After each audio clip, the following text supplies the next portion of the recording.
So I have it on my calendar that. It's quite a few roads blocked to get there. Okay. 46 out by Town Hill is blocked. Oh, really? It's like Grease Creek is blocked. How you doing? Oh, sorry. Yeah, we got a crew.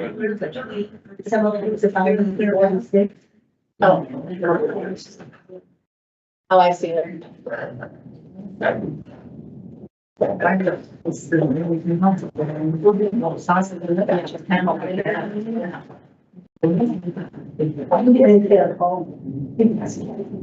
It is. Agenda that.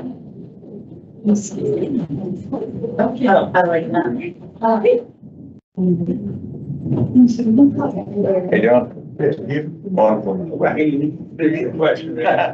Sorry. No, you're good. It's been. That's job security. I said to her. And then the little. I did not. That's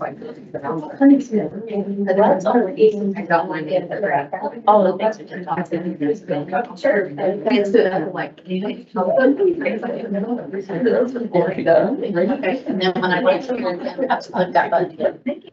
I mean, that is, but I don't like I'll make too big of a building.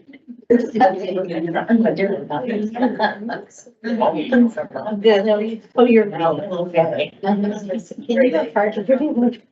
This is like. Call you residents, just ignore it, call you background something, okay, here's what it is, and then I'll read.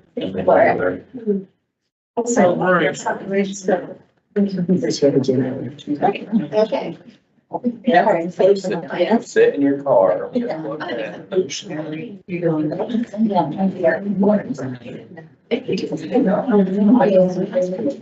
good to go? She is a VR. I am. She's still got power? Just the feedback about her kid.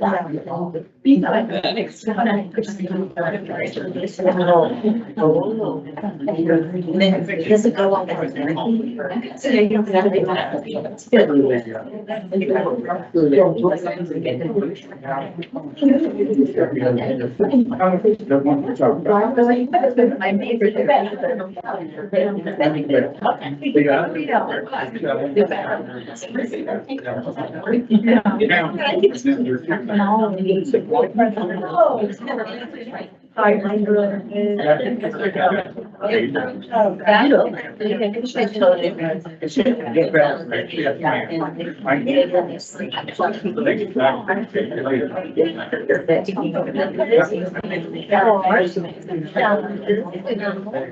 So I can say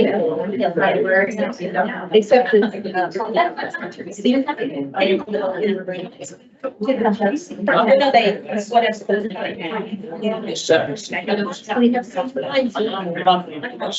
just one time video is. You need to raise everything. I can do it without. Yes.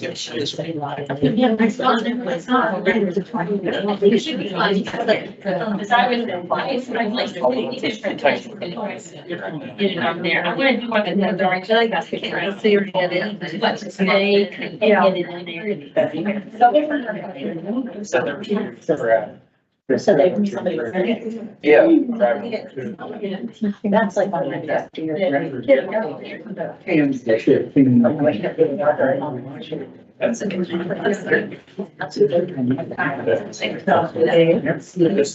When. We have some problems here a little bit.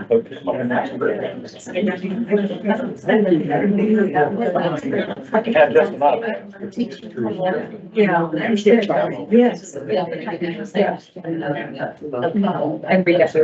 Yes. Because it's actually, I knew it 2 years ago. Yeah, that's. Yeah, we have two guys that saw them in Road County. They were just trying to, they call it, two guys, you know, Couldn't get through, so they just came back to the shop. They went and got pizza and they're just. I was like, at least when the light in there. Yes.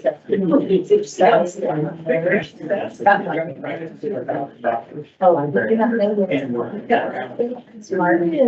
So, they don't, there's some nurses. Take them home. Everything's smart. I've also been in a house on something, you know. I went home pretty close.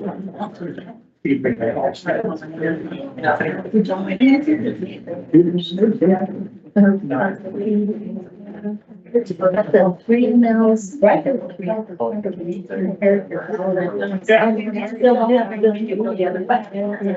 bills paid, and then like the third or fourth meals.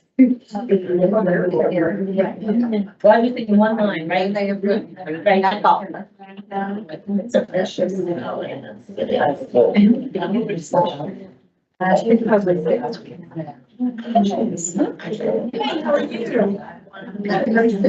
Or I like how many. I got 2 for the way. Just I haven't been running about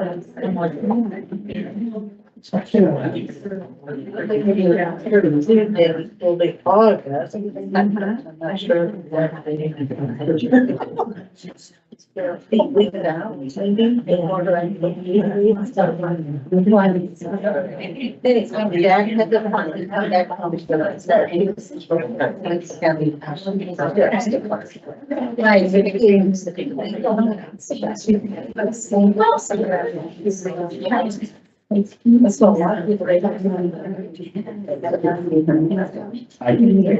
Honest still. Yeah. Get mine's on there. Because she's got 3 boys. And you said, oh, Remember to include them. her, I got that. Her father. Yeah, her father. Yeah, Teresa, after you press. And then my brother. So that that agenda doesn't stay up the whole. Yeah, it is. They must have. When the agenda stuff like that, it's got a tiny little box for the document. So I agree, I'm sharing and then when you start talking to your presentation, I'll share it. So as soon as we start, I'll take that. My daughter's Yes. kid, there are. The weights up there. Can I take this? And that's who my concern is. So on the house. I think see what he said. She take down some of them. You were three to. She works at the ER. Okay. So she's 3 to 11. Yeah. That's much better. How much further would we want to go there? Because right now, kids aren't going to go to school. Yeah.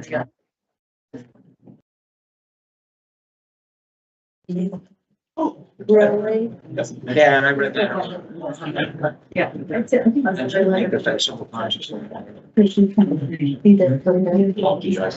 the sleeve inside. See, that's what she was aiming for. Yeah. I know. Okay, let's call meeting to order. Ready, Teresa? I'm not. Sorry, Anna. I got her in. She said, okay. Meeting called to order, start the pledge of allegiance. I pledge allegiance to the flag of the United States of America, and to the republic which stands one nation under God, indivisible, with liberty and justice for all.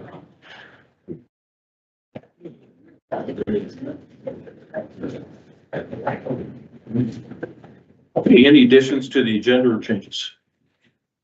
No, I'm good. Good? No, I'm good. Okay. Approval of minutes and claims?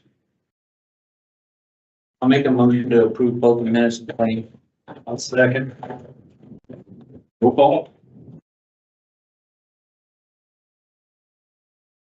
Sorry, I'm just looking at the computer. Tim? Yes. Yes.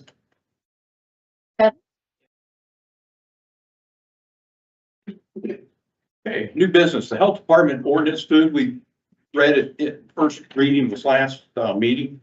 It's an ordinance to amend regulation enforcement of food establishments.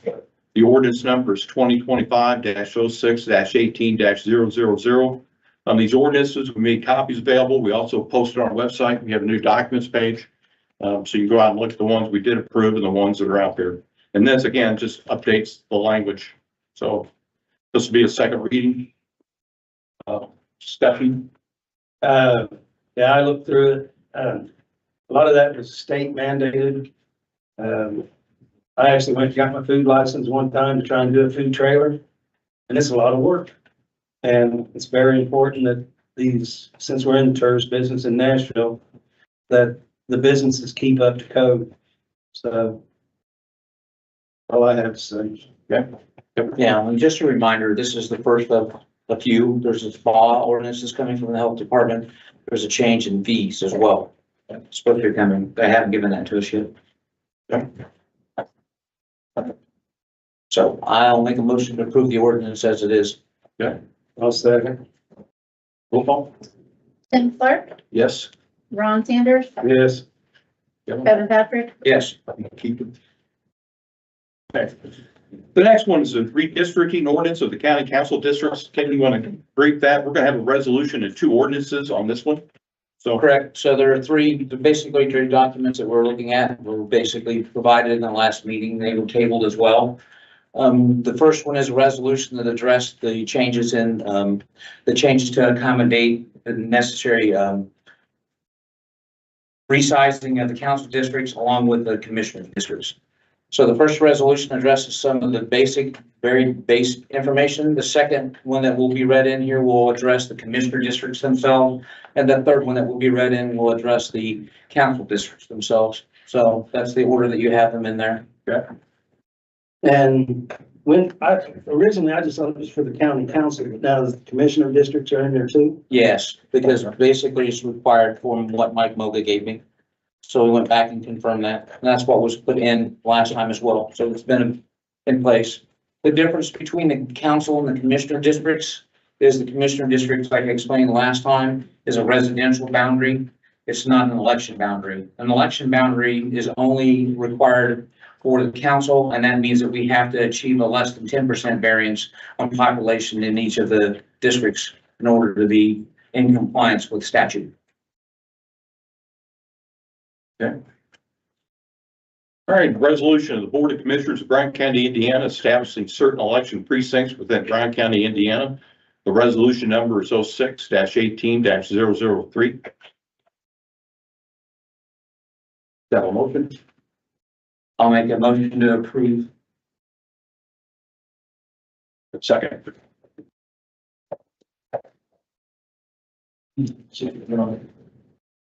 I know, I got it. It just started out as the, go ahead. Give me a second, go ahead. Okay, I'll second it. Roll call? Ron Sanders, Staying. Tim Clark, Yes. Kevin Patrick, Yes. Is there, we didn't even take any input from those. You know anything? You're late. We can open it up for questions. I think that's one dead. Here, we'll have to do it for the next one. Okay, this next one's the, an ordinance of the Board of Commissioners of Bryan County, Indiana, recertifying by its order the three district boundaries within Bryan County, Indiana. The ordinance number is 2025-06-18-001. Any questions from the board members? Open up the audience. I'm good, but leave it up to the audience. I think there's a couple election board people here, see if they have anything. Okay. Any questions? Or once? Okay. Motion? I'll make a motion to approve the ordinance as it stands. Okay. Misstated. I'll second. okay, Kevin Patrick, Yes. Ron Sanders, Staying. Tim Clark, Yes. Okay, second ordinance of the Board of Commissioners, Bryan County, Indiana, establishing by its order the four single-member election districts within Bryan County, Indiana. This ordinance number is 2025-06-18-002. Discussion among the board, I don't have anything on my. discussion, questions, audience? Okay. Motion, I'll make a motion to approve as read in the record. I'll second. Tim Clark, Yes. Ron Sanders, Abstain. Kevin Patrick, Yes. All right, the third one, this policy, we brought that up last meeting, is the county-owned parking for nonprofit fundraisers should be allowed. There's no documented evidence of a policy, so our default at this time, it's not allowed. If that needs to be changed, we'll have meetings in the future, open to comments, but right now, the default is, it's not allowed, we don't have a policy on it. And, we haven't got a lot of contact by people demanding, any kind of change, so that's the status on that. Next is the HVAC replacement upgrade. Yes, Teresa, can you put up the, I think, a little bit.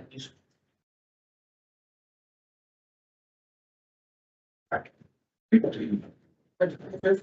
Spreadsheet. Did I give you a copy of it? Okay. All right, well, that's a pickle. Give me just a second.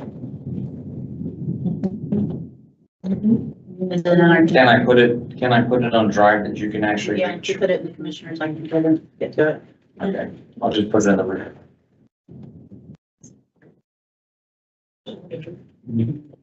What's the name of it? Kid. Give me a second.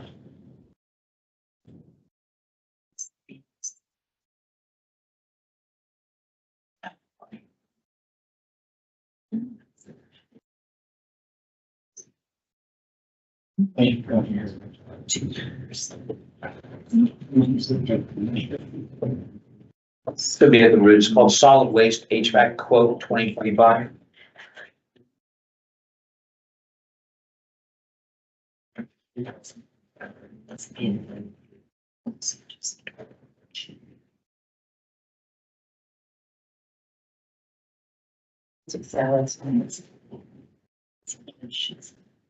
Hopefully it's not trying to update.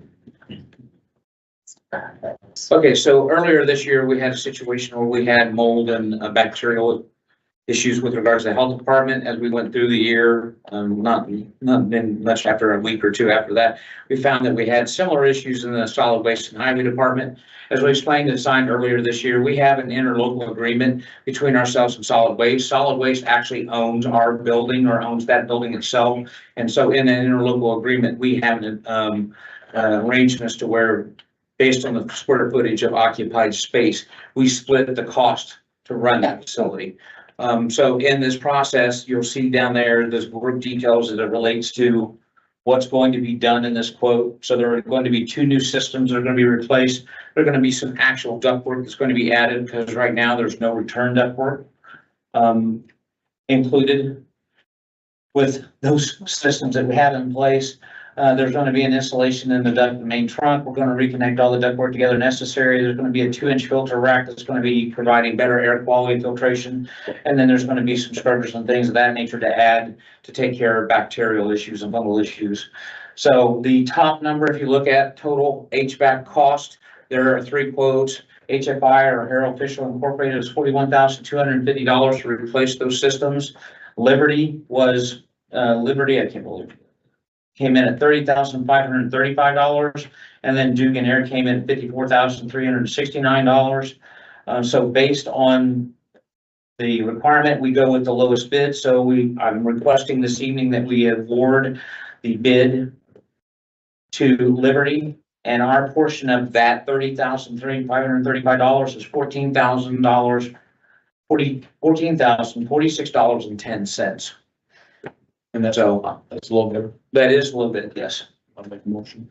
Yeah. Any questions on that? Is there anybody got anything to say? I'll go ahead and make a motion to approve it with Liberty. I'll second. Roll call. Okay, Kevin Patrick, Yes. Ron Sanders, Yes. Tim Clark, Yes. The next one is a project approval for the courthouse renovation for community corrections. We've got a service agreement. This is one of the first deliverables of our new owner's technical rep or construction manager, Dan Cartwright. So appreciate his effort on this one to finish final details on this one. So I've got a service agreement. Currently, basically the bid on that was over $41,000 to basically do the reconfiguration of it in the courthouse on the lower level, to add office space, change security, moved up, work around, redo the ceiling and all of that nature, and add soundproofing. That is one of the things that came from his review of that, which we hadn't done, is he actually identified that we were short of not having soundproof in the walls, which is included in the bid now. Okay, good. So, any questions on that one? Yeah. The one I seen on the 10th was different than the one I got, Tuesday. The only things, I'm not gonna hold this project up. Yeah. They've waited long enough. I just had some issues with the wording. It says it takes 2 commissioners to make any changes on this, but when I'm reading it, it says that, project manager of Brown County on this project is Mr. Cartwright, shall have contact for all communications, changes, and approvals for the duration of the project. Sounds to me like, he can make changes, but commissioners, 2 commissioners have to. In his contract, it states that he has to get approval for us on that.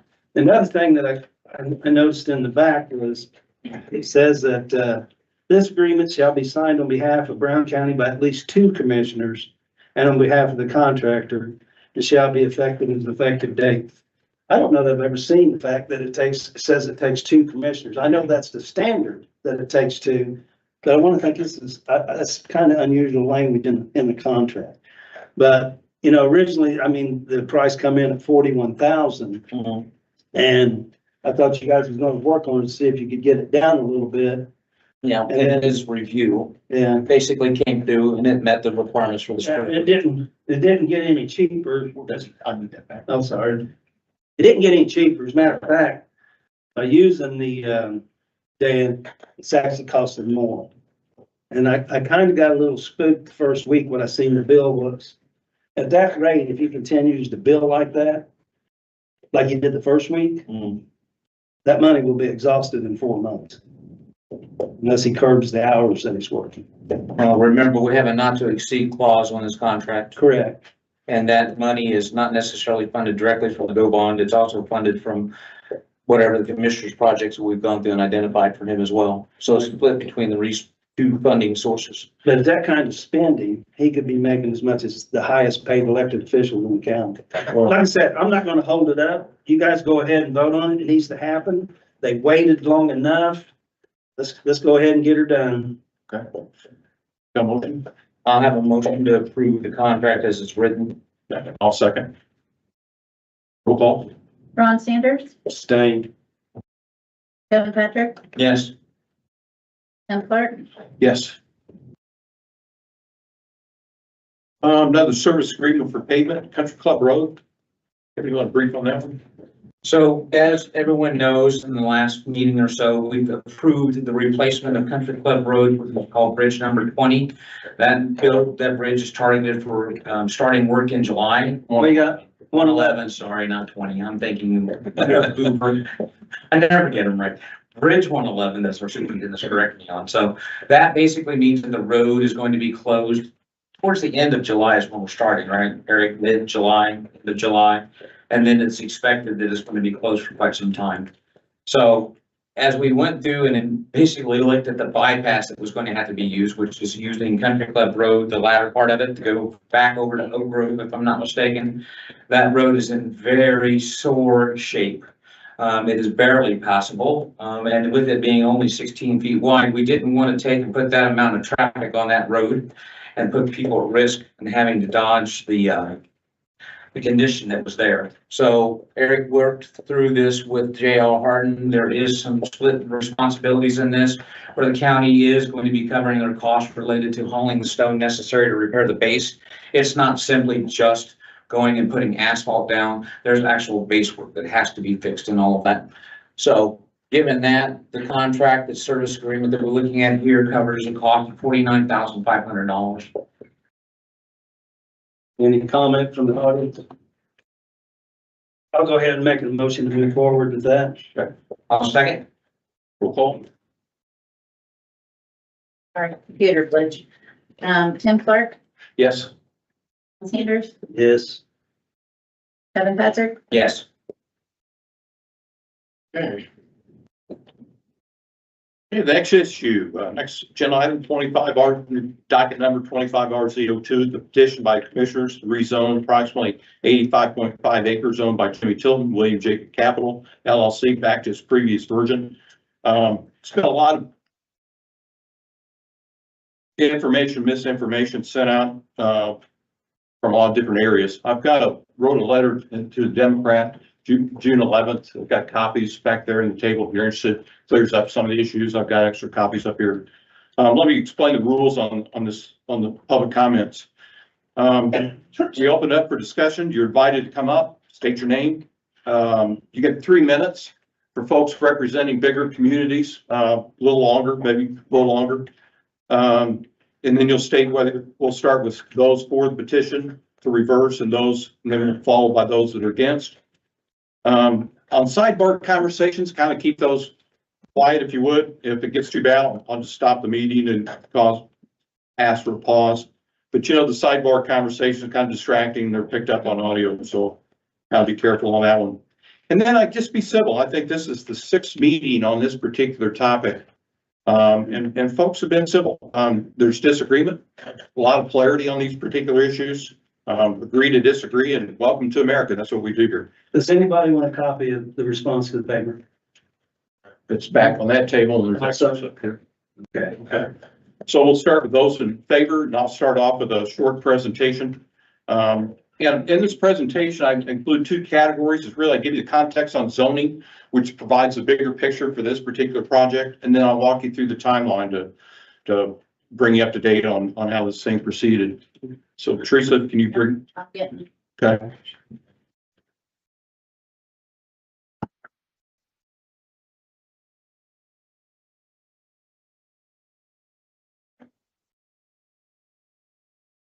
Okay, I just read that. That's the docket number 25RZ-02. That's the first paragraph in a legal notice the APC prepares to make sure that petition meets all the legal requirements.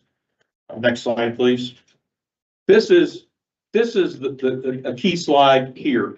There's a lot of confusion as to what on reversing or changing a zoning change. And if you look at this, it's the commissioners can require the plan commission to initiate a petition.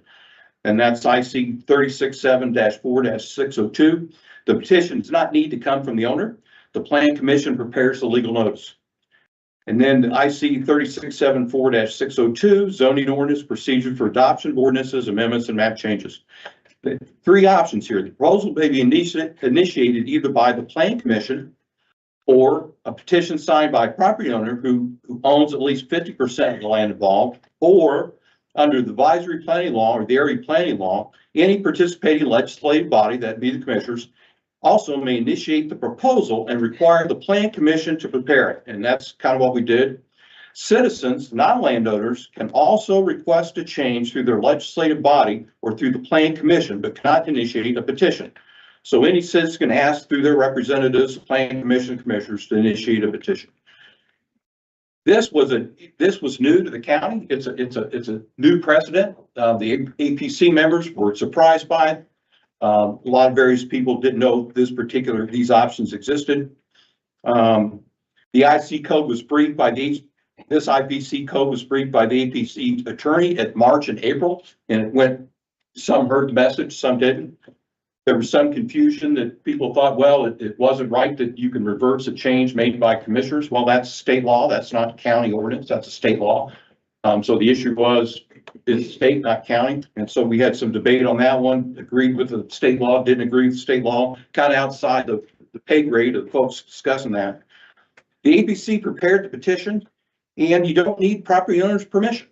So the code's pretty specific to that. Next slide, please.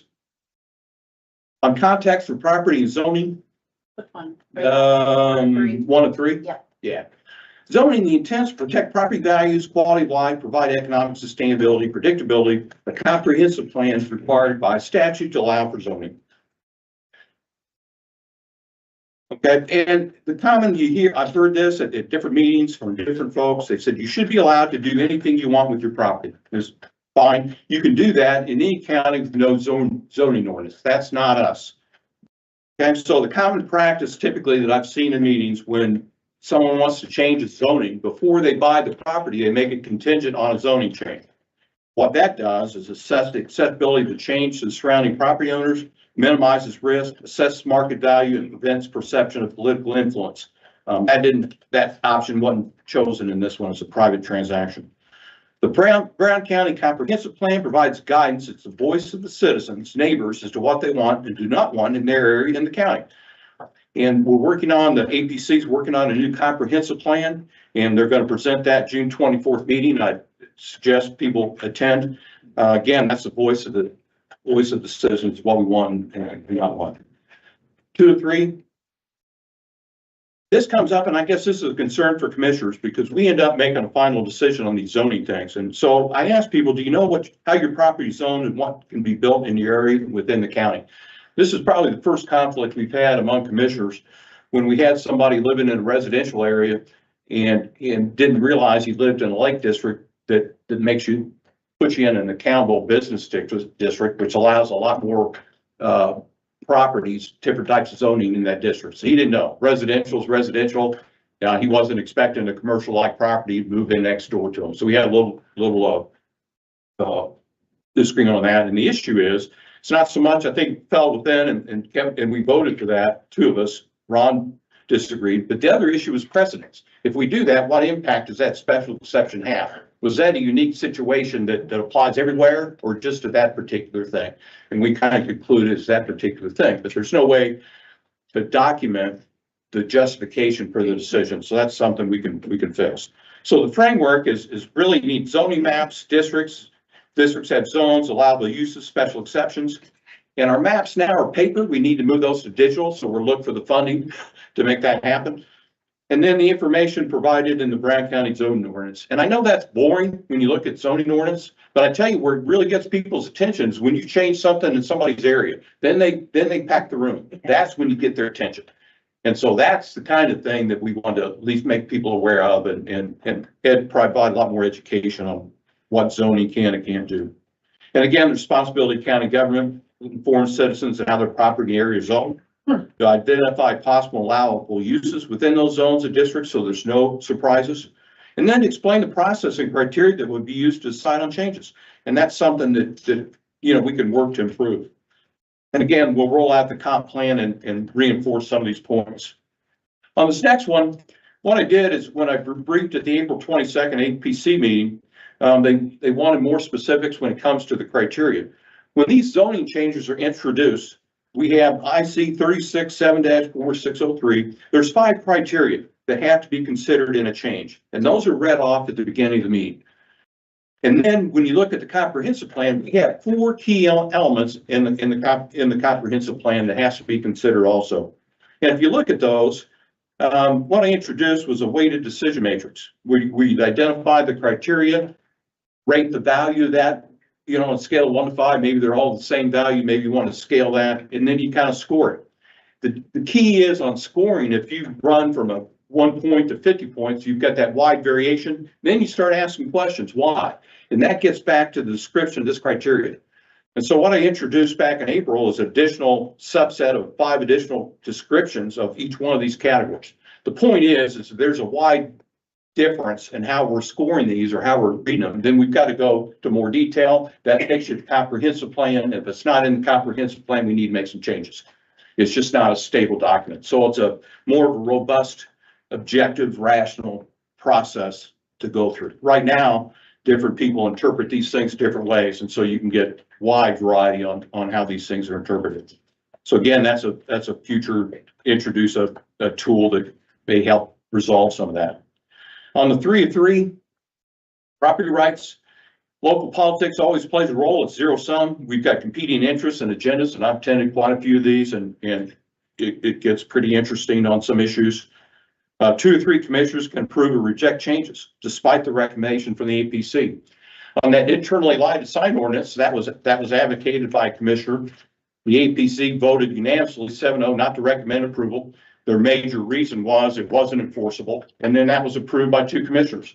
We reversed that in January using the statute that we're applying here. So that was reversed except for the 2 signs that were allowed. They kind of grandfathered in, we allowed that. On the common aim, more perfect outcomes, we want less variation is the best solution.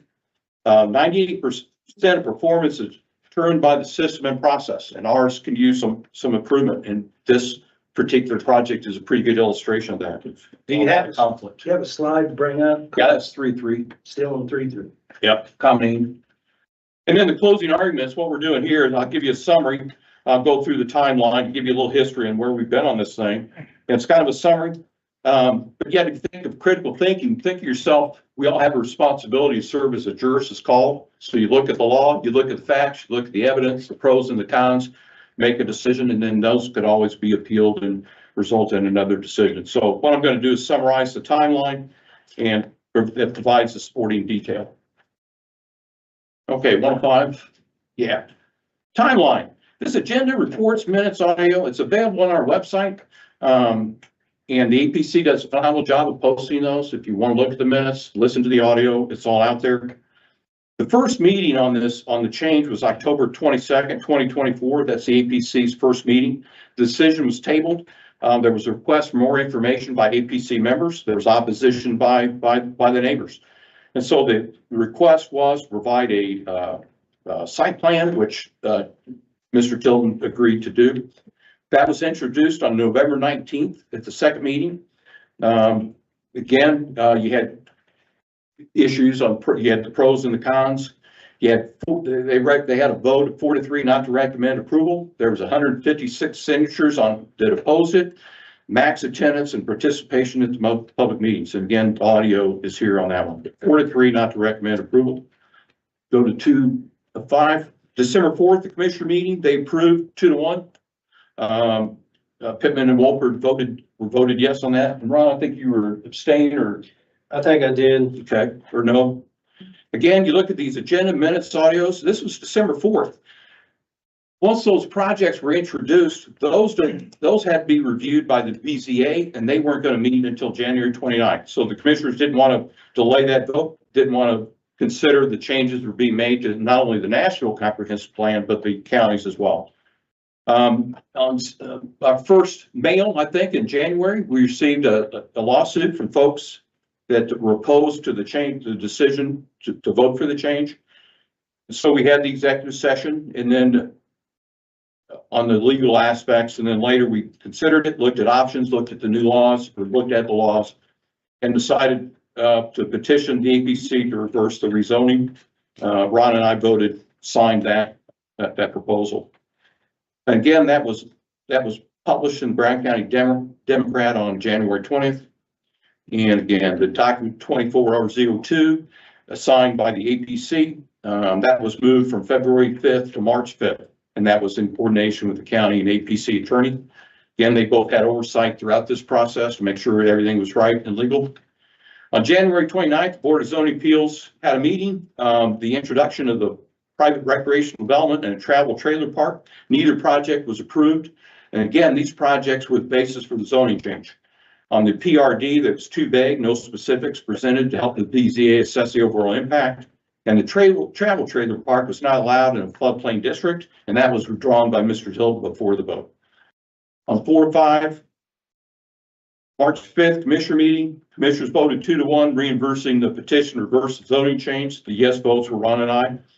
Brown County Democrat again published that on March 11th.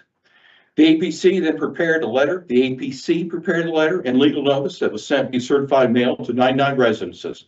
The notice was published in the Democrat on March 22nd.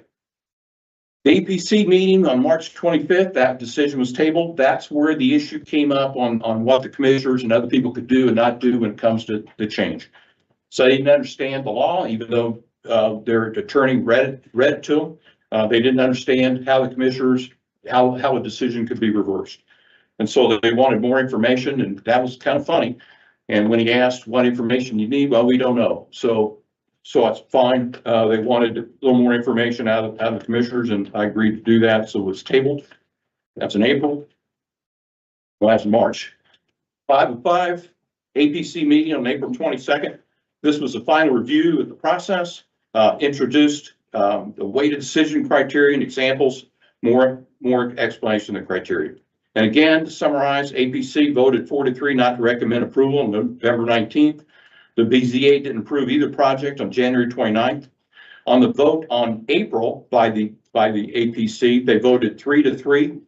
One member was absent, but that member previously voted not to recommend a zoning change. And then they passed that us for a vote. So summary, last slide. Again, reasonable regard required by the Planning Commission, legislative body. That 603 has those 5 criteria. The first criteria is the comprehensive plan. The comprehensive plan identifies another 4 criteria. Again, requires a little analysis and more specifics in making those decisions. When the EPC looks at a project like this one, they look at a specific project. The commissioner's responsibility is much broader. We look at the entire system. We look at the system, the process, we look at precedents, we look at decisions that were made. So we look at a broader scale on behalf of the county.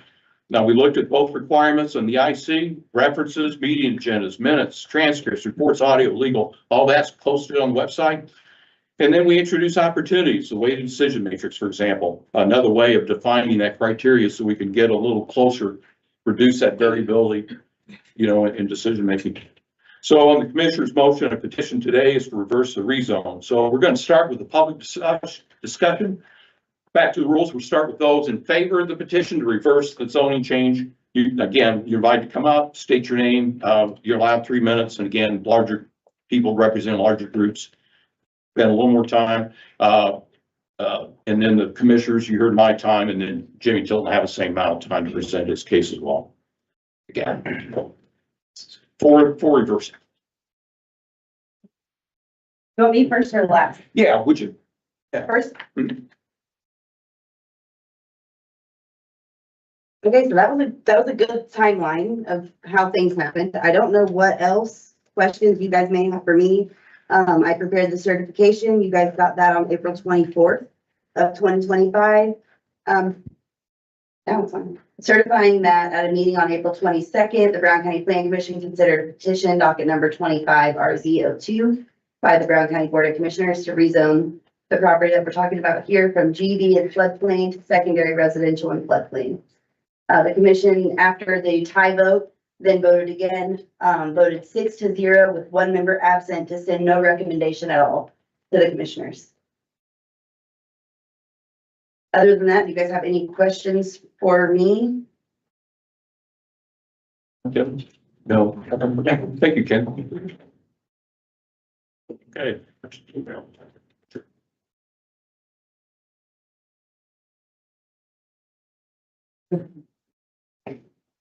My name is Darlene Meyer. I live in the town of Nashville.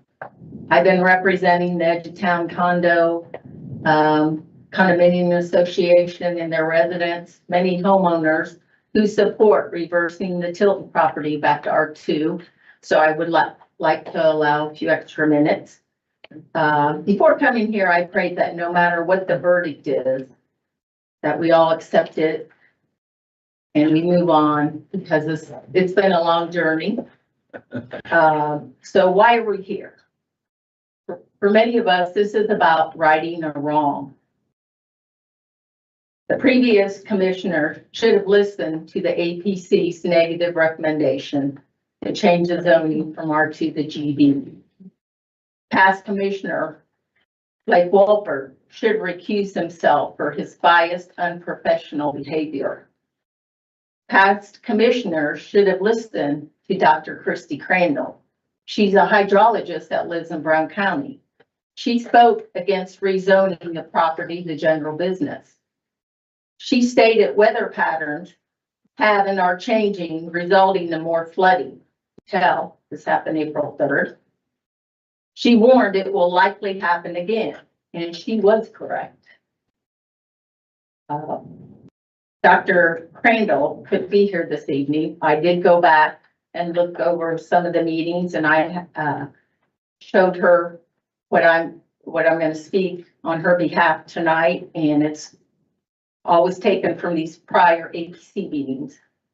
Dr. Crandall stated, I have a PhD and worked my entire career as a hydrologist, including flood prediction and modeling.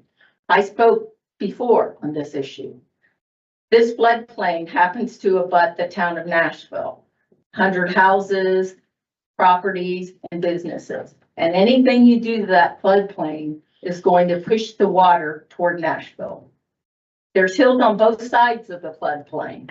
Constraining the water in that valley is, if you restrict its ability to flow by any obstructions or fillings, that is going to dramatically impact the floodplain and the direction that the floodwaters will move. In this case, the flood production waters already moved to the east toward the town of Nashville and to the north across Helmsburg Road. She stated, we already have increased rainfall. It comes at a bigger intensity and larger amounts. So these things have consequences. Brown County needs to do a better job planning for future because we know it's coming. She went on to say, I'm in favor of the proposal to reverse the zoning decision to R2 because this is something that is only going to get worse as climate change progresses. To me, it was very perplexing why they didn't listen to Dr. Crandall in the first place. We as a community and the Brown County Commissioners, we have a responsibility to protect the nearby homeowners' properties from flooding, property values, quality of life, and safety. We need to provide a safe environment for our visitors. Contrary to what has been said, no one, I believe, including the Brown County Commissioners, are trying to take Mr. Hilton's property. Brown County Commissioners do not just randomly choose properties to rezone. This is about righting a wrong. It's about protecting many nearby homes and keeping everyone safe. A good example of misguided zoning is the Brown County Fire and Safety Training Center right off Highway 46. It was a horrendous misuse of land and zoning. So please do the right thing and reverse the Tilton 85 acres back to its original R2 zoning. Look at these photos. Take a minute. Do we really think this is an ideal general business zoning? You can see streets. That's right off Helmsburg Road. You can see the ones from Lincoln Park off of Washington Street. And this just happened in April. And Dr. Crandall was right. It's going to keep happening. So I wish they would have listened to her in the beginning. So I appreciate your time. Thank you.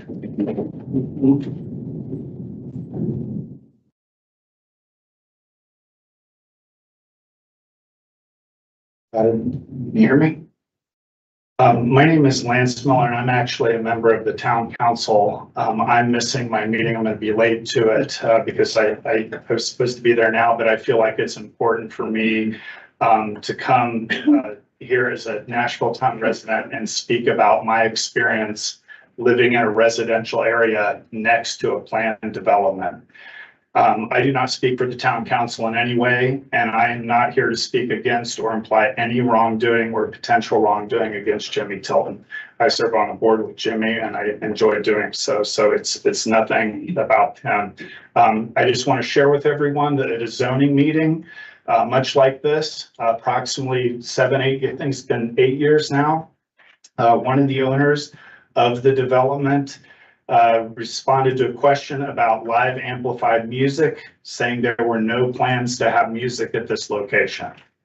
I was extremely relieved when that owner of that planned development stood up and said that, because that development borders a residential area with all my neighbors, including my forever home and my bed and breakfast. In the years since that statement and construction, there has of course been live music, and it's been really disturbing to a lot of the neighbors. And it's hard for me to believe that all these years later, it is still going on. I can still understand lyrics. It is still at times in my home. It disturbs me. It disturbs my neighbors. People have moved away. They have written letters to the town and they have tried to seek some relief. To be clear, I've never asked that it stop. I just really would like some relief on my property.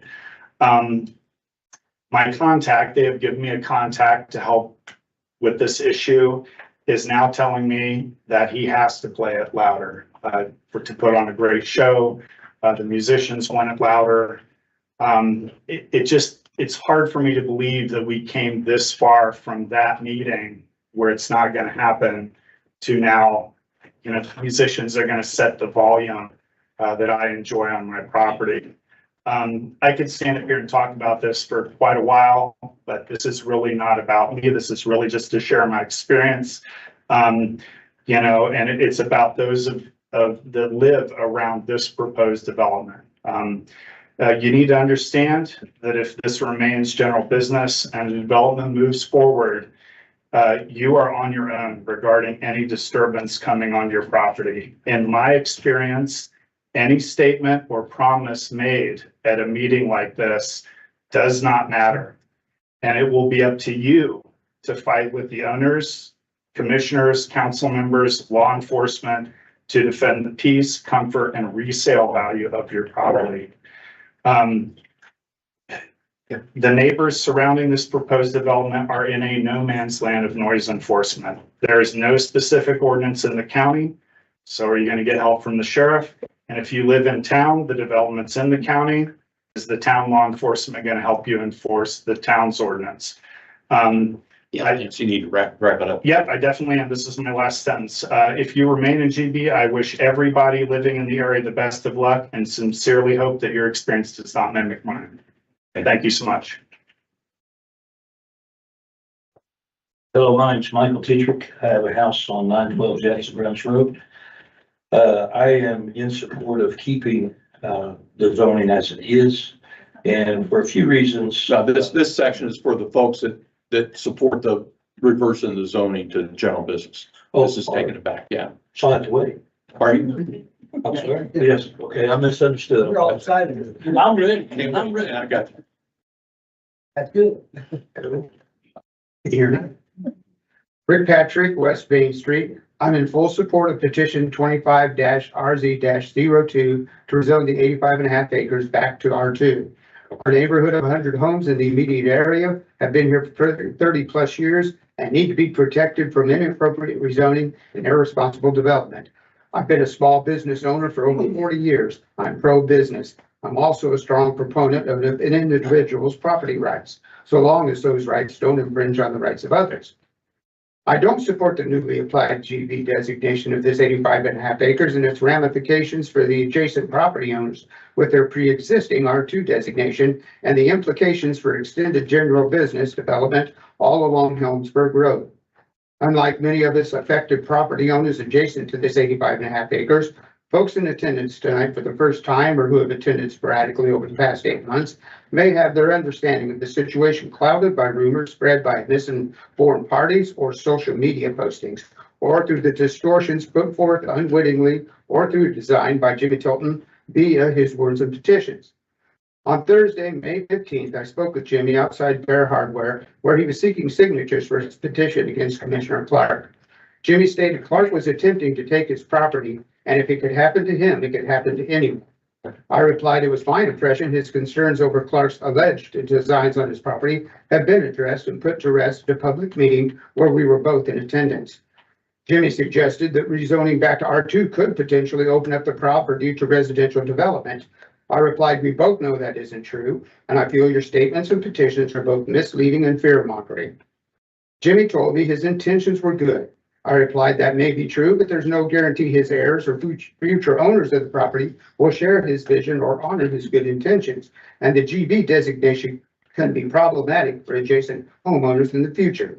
I asked Jimmy why, since you had voluntarily withdrawn your TTP project, he still felt the need for a GB designation. Jimmy stated the GB designation gave him the ability to leverage for increased borrowing power.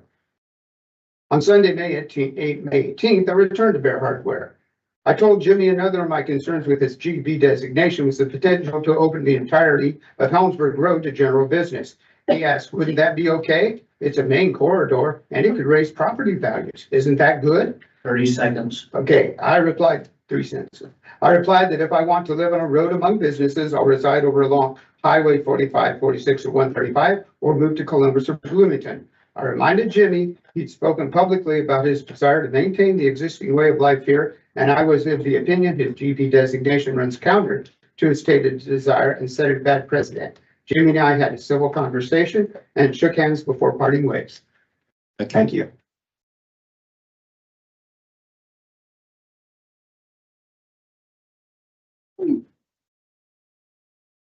Dean Patrick. I support returning these parcels back to R2. The applications from September 2024 submitted by William Jacob Capital LLC were incomplete. They lack too many required details and should not have been docketed so quickly. November 19th APC meeting, Blake Wolfert spoke in favor of the GB rezoning and referenced the Tilton's marketing strategy and business plan. Did he have access to more info than the public did? Commissioner's agenda for November 20th included the GB rezone and was released before the November 19th APC hearing had been conducted. Kayla Robertson reminded the commissioner she needed to certify the APC decision before they could proceed. November 20th, the BZA was also scheduled to hear the 2 special exceptions. One of those required GB. Mr. Tilton requested those be tabled. The GB application was rushed through the process. Outgoing commissioners knew that a GB rezone would instantly increase the property value and that GB stays with the land. This appears to have been a spot zoning decision made by the outgoing commissioners on December 4th, who rezoned this property solely for the economic benefit of one property owner.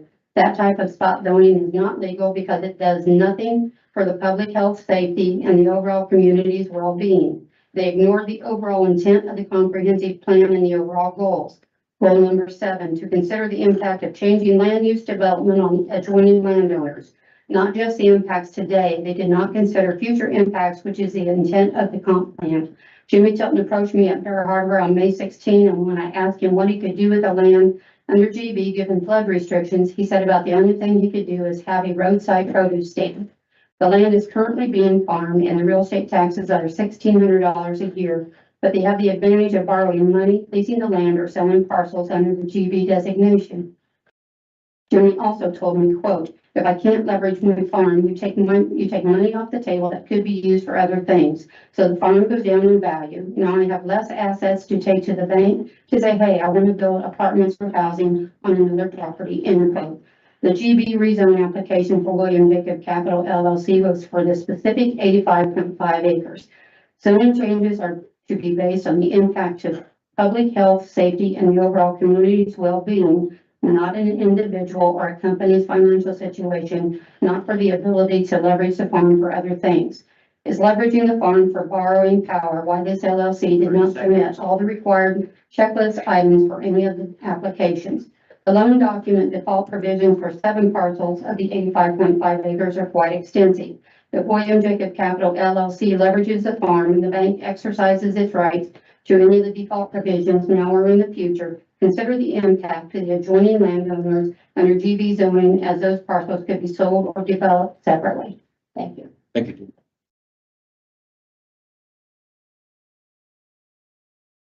Anybody else? Okay. Those against the petition to rezone?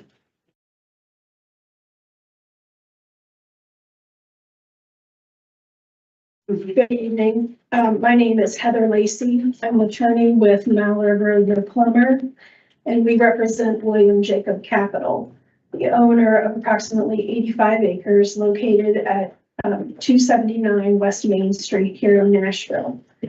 We're here tonight to strongly urge you to vote no on rezoning petition 25 RZ02 and allow the property to retain its current zoning of GB flood zone floodway. This petition is problematic from its very inception. In Indiana, only the property owner, the area planning commission, or the board of commissioners can initiate a rezone. Individuals cannot. Yet this rezone was personally initiated by Commissioner Clark in January 2025. Commissioner Clark also paid the filing fees despite not owning the property and failed to inform the actual owner of the property. Adding to this, Commissioners Clark and Sanders submitted what appeared to be a directive from this board to the APC to rezone this property before any public board meeting or vote authorizing such action. This raises serious concerns about compliance with the Indiana Open Door Law, which requires public transparency for government meetings. While a vote to direct the APC to prepare a petition finally occurred in March, nearly 2 months after the initial improper filings, those original flawed documents were never withdrawn.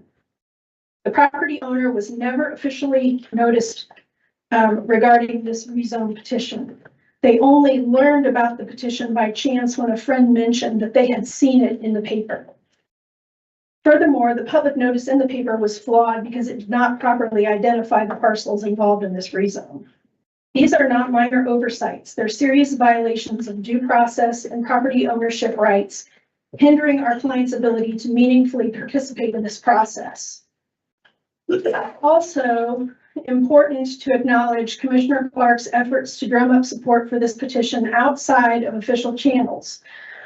His letter to the editor and also through social media posts containing misstatements of the law. These actions are particularly concerning given that this board serves in a quasi-judicial role requiring impartiality when hearing rezoning petitions.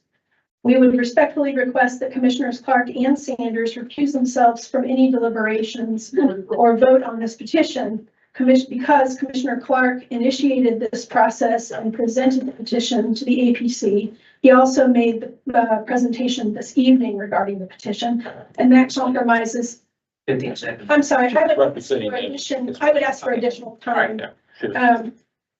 Commissioner Clark initiated the process and presented his petition to the APC. He also made that presentation this evening, and those things compromise his impartiality.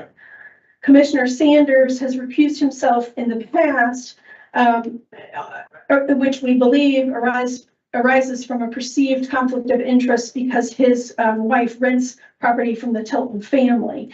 And to our best of our knowledge, that remains to be the case. These recusals would uphold the integrity and transparency of this board's decision-making process. There's no sound justification for reversing recent decisions regarding this property zoning.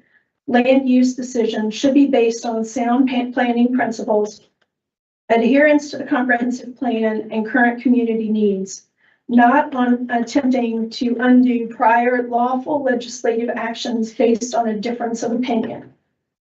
The Area Planning Commission, which is the body of planning experts, returned this petition with a no recommendation. That no recommendation is a clear indication that it lacks their support and a compelling rationale for adoption.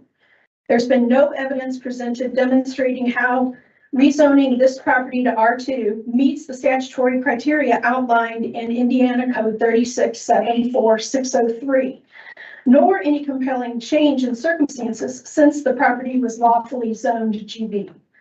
Approving the petition without such evidence would be arbitrary and set a problematic precedent for land use decisions in the future. This entire process has been marred by significant legal and procedural violations, including a commissioner submitting a rezone application for property he does not own, misrepresenting himself as the owner, and authorizing land access he had no legal right to grant. We believe this conduct rises to the level of a criminal act, and our clients have filed a criminal complaint with the Indiana State Police. Additionally, Commissioners Clark and Sanders presented a document purporting to be from this board to the Area Plan Commission without a meeting or a vote, which we believe is a violation of the open door law and raises serious ethical concerns. Furthermore, there is pending litigation concerning the zoning of this property. It is troubling that the commissioners are attempting to enact special legislation to rezone this single piece of property while that litigation remains unresolved. especially considering it was this board previously who approved that zoning that's at issue now in that litigation. At every stage, this process has been compromised by misuse of authority, misrepresentation, and procedural failures, all of which undermine the legitimacy of any vote that follows. Good zoning decisions cannot come from a flawed process.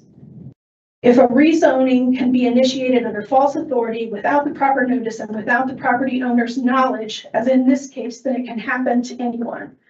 While some members of the public may support this rezoning, I urge you to consider the broader implications. This case is not just about this specific property. It's about protection of every property owner's rights and the preservation of fair, transparent governance in this county. Right on. For these reasons, on behalf of William Jacob Capital, I respectfully urge you to deny this petition. Thank you.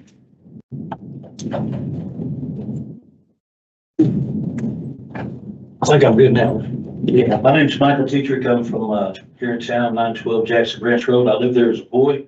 Back in June, I bought the house, but I'm glad to be back in the community. I am against the rezoning that's going to happen on a few bases. One of the things I read in here is that the person who is trying to rezone, it says they didn't follow up with pre-approval in this case. It's interesting to me that they're held to a standard of doing all this upfront and openly, like the open door policy should be. No disrespect to you, Mr. Clark, but you made a very, very bold statement that it's your job to go over all these things that we don't see you go through.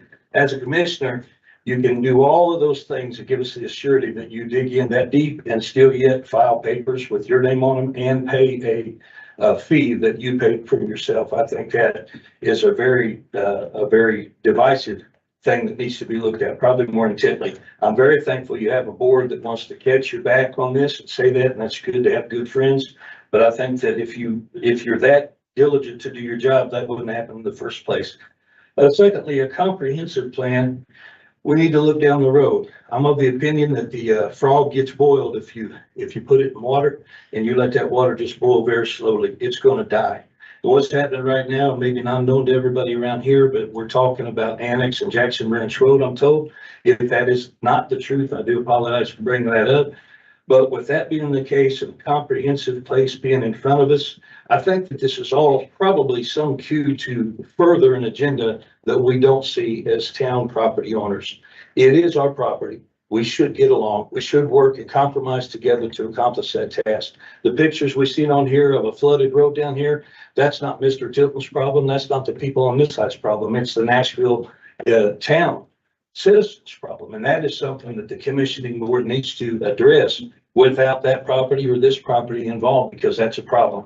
One lady brought up a doctor with a PhD saying this floodplain, we need to prepare for the future, and then saying they don't want to do this. This could be a grand opportunity for that future planning to be implemented exactly right now. We can take care of this flooding problem that needs to be taken care of, whether that's general business or not. Because those roads down there, there's some liability to the town of Nashville. If somebody gets down there and gets stuck and some little kid drowns, that's a concern that we should have as a community. So I believe that's the things we need to look at. Pardon me? 30 seconds. 30 seconds. Okay. In closing, I'd like to say I love this community. I grew up here as a boy. I think it's a great town. And I think a general business district right there wouldn't be any different than anywhere else. And it doesn't just make money for the Tilton family. It does bring finances to Nashville. I think Nashville needs the finances. And I think by trying to annex and the comprehensive plan, there's probably agendas in place to utilize those tax dollars to further the income for this community. And lastly, I think that as a community as a whole, we need to find a compromise, if not the whole 85 acres, something else. But I don't believe that we should revert that decision that we made. Thank you very much.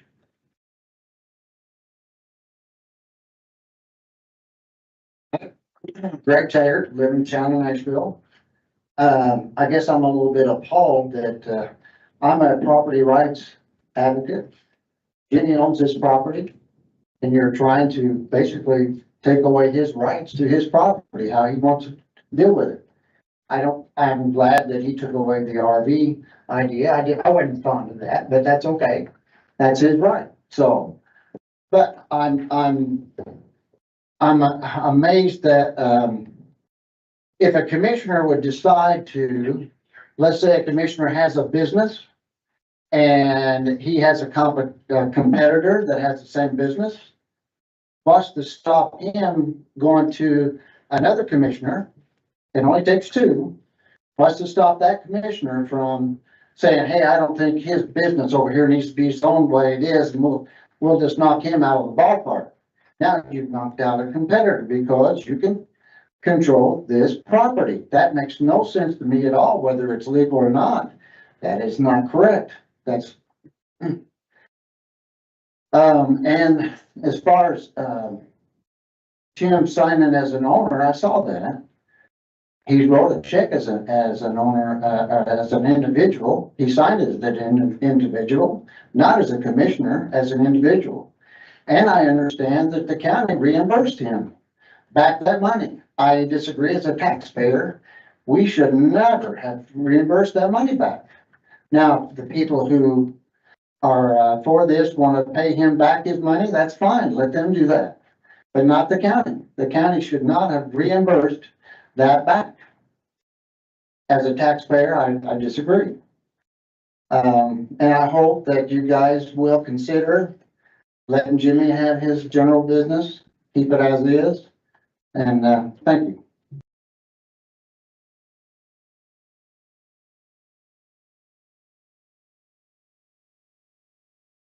Sorry, Jimmy.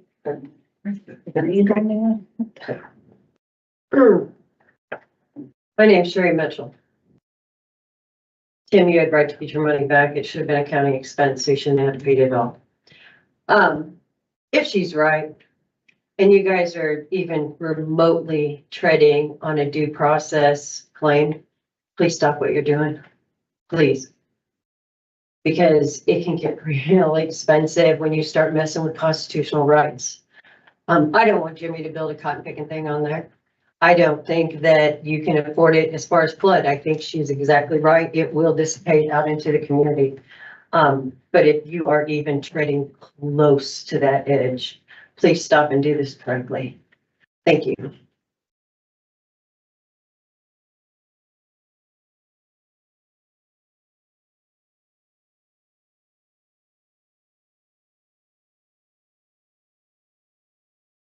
My name is Jimmy Tilton. I represent the true ownership of farm under William J. Capital. Mr. Clark, you are right, I think, in some ways that, you know, in the very beginning, you said that this is going to set a new precedent. And I agree that it would be a new precedent if you go ahead with this. And in my opinion, it'd be a very, very bad precedent for our county and even the state of Indiana.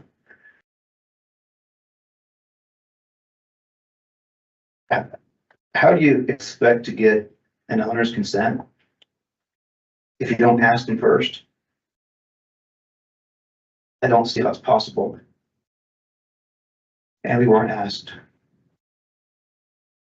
Just found out about it in the paper after you submitted your petition.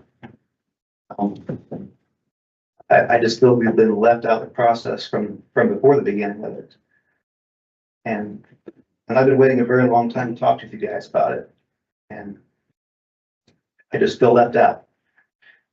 There's a lot I could say. I have a nice long speech, but I'm gonna cut it a lot shorter. If you can go back to your presentation, Tim, is there any, maybe I missed it. I could have missed it. Is there anything that you mentioned how your rezone to residential is a better fit for the property than general business? I know you had the matrix there, but I don't see the justification. Can you explain how having residences in the floodway on our property is a better suit than having general business?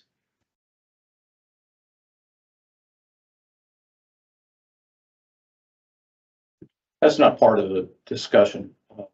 My presentation kind of standpoint. So there isn't a justification for using. Justification Well, Jimmy, look at the slides. I mean, you had two hearings by the APC. They voted 4-3 not to recommend. BCA turned down both projects. That was justification for your general business. That was stated on the slides. So when you look at, and then when you looked at that criteria, you have 5 criteria, 4 criteria for the plan. Those were considered by the APC, considered by the BCA. I referenced those in the presentation. That's the basis for the reversing the change. I did not see any justification in your March 25th presentation where you said how residential zoning on our farm is better than general business. Again, your change was reviewed by the Area Plan Commission. Those projects were reviewed by the BCA. Isn't there a lot that's allowed in R2? There's Didn't you and quite a Kevin few. just zone like 15.5 acres for somebody to do a business at their home? Well, that was a accommodating business. That's kind of a different type. The But isn't R2 there a is- lot of things they can do in R2? Yes, there's a list of, it's in the zoning ordinance, there's a list of approved.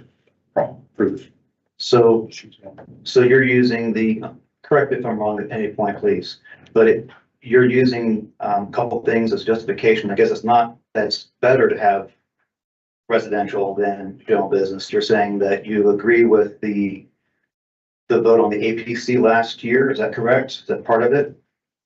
I think you jumped ship. What I was saying was they zoned, it was in R2, okay? And they zoned the place for business in R2. And I guess there's a whole list of things. I don't have the list in front of me, but there's a whole list of things that you can apply to do in R2. It's not just residential, because I doubt that they're gonna let you build houses down there to either. Right.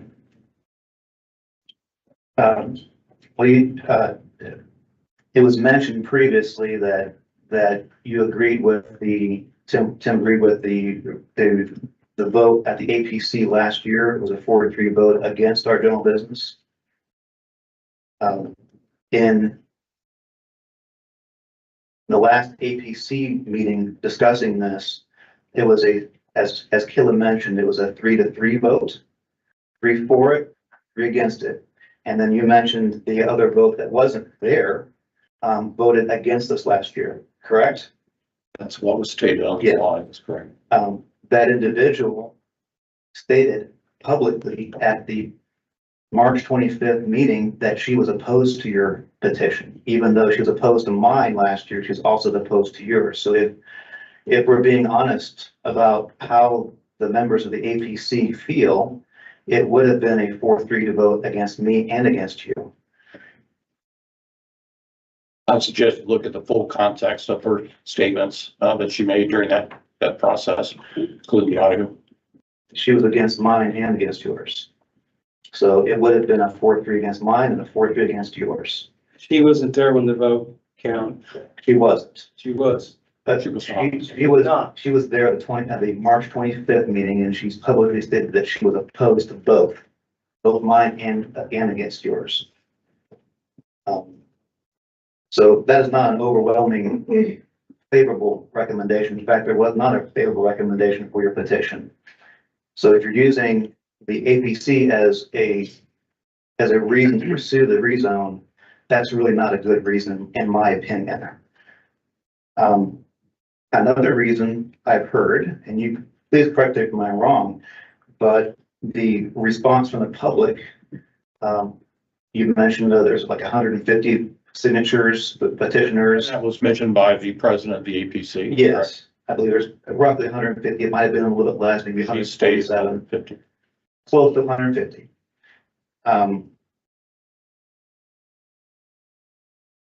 There are, as you may have seen, there's a new petition, and that petition is opposing the zoning change. So this, I'll read it. It says petition opposing zone change from GB to R2. Brown County APC docket 25-RZ-02, property south and west of 279 West Main Street, Nashville, Indiana. We, the undersigned residents and or property owners of Brown County, Indiana, oppose Commissioner Clark's petition to rezone the above described 85.5 acre tract from general business GB to secondary residential R2 filed 16th of January 2025 without the property owner's consent, and ask the Board of Commissioners to deny petition 25-RZ-02. And we have more than 150 signatures. In fact, we have more than double that. We turned them into the office. I did. Good job. Yeah. And when I turned those in on Monday, and Monday we had 638 signatures. I have an additional 9 tonight that I can submit as well. So that brings it up to 647 signatures for residents and property owners in Brown County saying no to the rezone. This is a lot of people saying no. If you're looking for public opinion in our community, they are speaking very loudly. Can anybody remember a petition that had more than this Yeah, on a rezone? not on a reason. That I know. If there's a threshold to get to say, yes, we need to look at this more closely, I think this should meet it.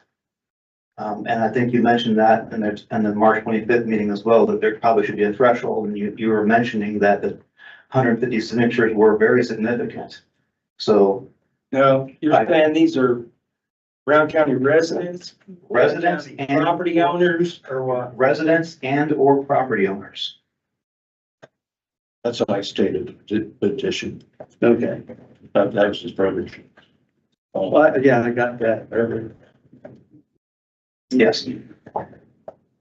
If I took any of Jimmy's time just then, I would like for him to have a few more seconds or minutes or whatever he needs.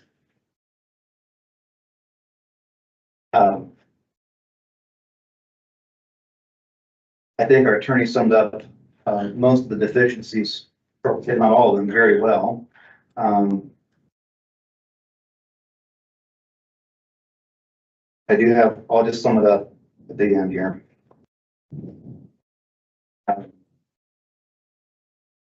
Well, I'll just, in March, on the March 25th meeting, Tim, you mentioned that there's deficiencies in the current plan that you would hope that we have a new plan soon. I can actually spell that out for you. At the 1 hour, 13 minute and 30-second mark, Jane Gore, who was a member of the APC, said, "I have a question for Tim. You said that you did this, you filed a lawsuit because of the outcry of the public," end quote. You replied, quote, "We look at the full consideration of everything that happened, the end-to-end process up to that particular time, and I think, like I said, Kayla summarized it pretty well. We also looked at all the factors. One of the factors was just the lack of an updated comprehensive plan to make better decisions. And I think we've all acknowledged the problem with the current one, and that is in the process. So the issue is, why don't we wait until we get that comprehensive plan, have that new criteria, and then make the right decision?" I think that's a great idea. Why don't we wait until we get that comprehensive plan, have that new criteria, and then make the right decisions with the consent of the property owner? And I'm saying with the consent of the property owner, I'm adding that because I think it's also very important to me and to all the other property owners in Brown County. Yep. Also, if there was something so egregiously wrong with the current comprehensive plan last year, why did you trust it this year when you rezoned that property you mentioned from accessory business to accessory business this year? How far back are you planning to go to revert the zoning decisions based on the current comprehensive plan? Or are you just arbitrarily and capriciously targeting our family's farm when all the facts are well known were well known at the time of the commissioner's 2-1 vote last year, and none of the facts have changed. So I ask you, Tim Clark, Ron Sanders, and Kevin Patrick, do the right thing and deny this rezoning application. It does not even deserve a vote. Respect the process, respect property owner rights, and respect the hundreds of citizens who have spoken clearly. Good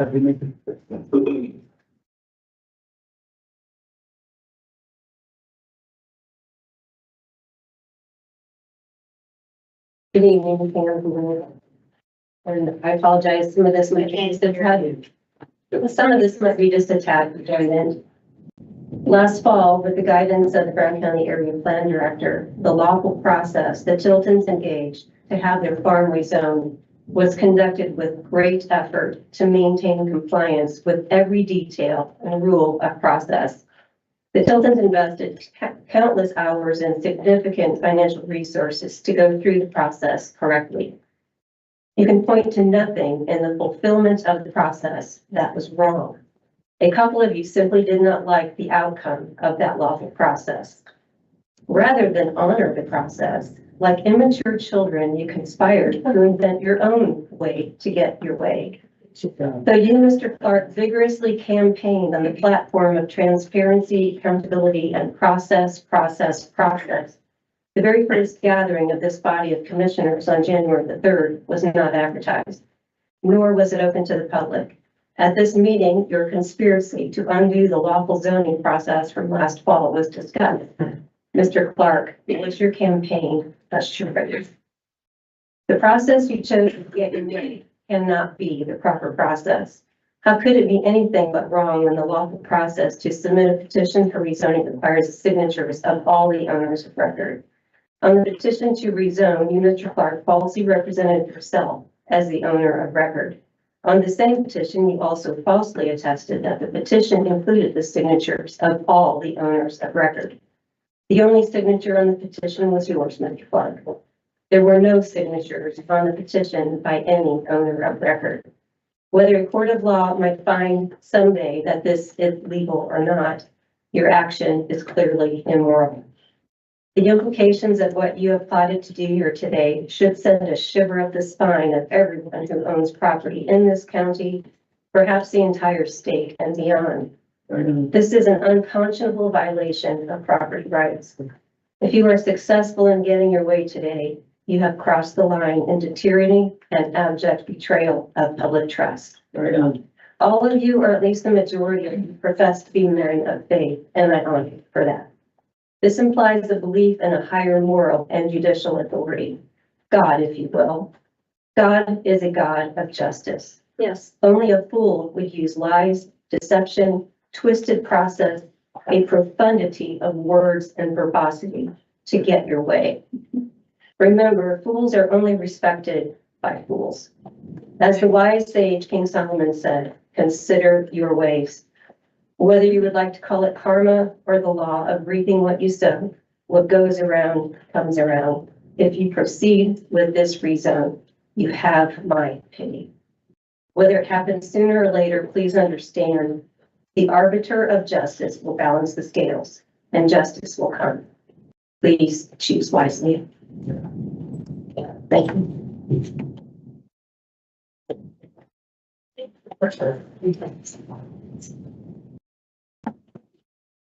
Okay, I would like to speak. I am speaking for the reversal. And if you don't allow me to speak, I understand, but I have something that is very heavily weighing on my mind. Can you give us your name, please? Julie Waltman Lee. I am a resident and I own property directly across from this. Okay.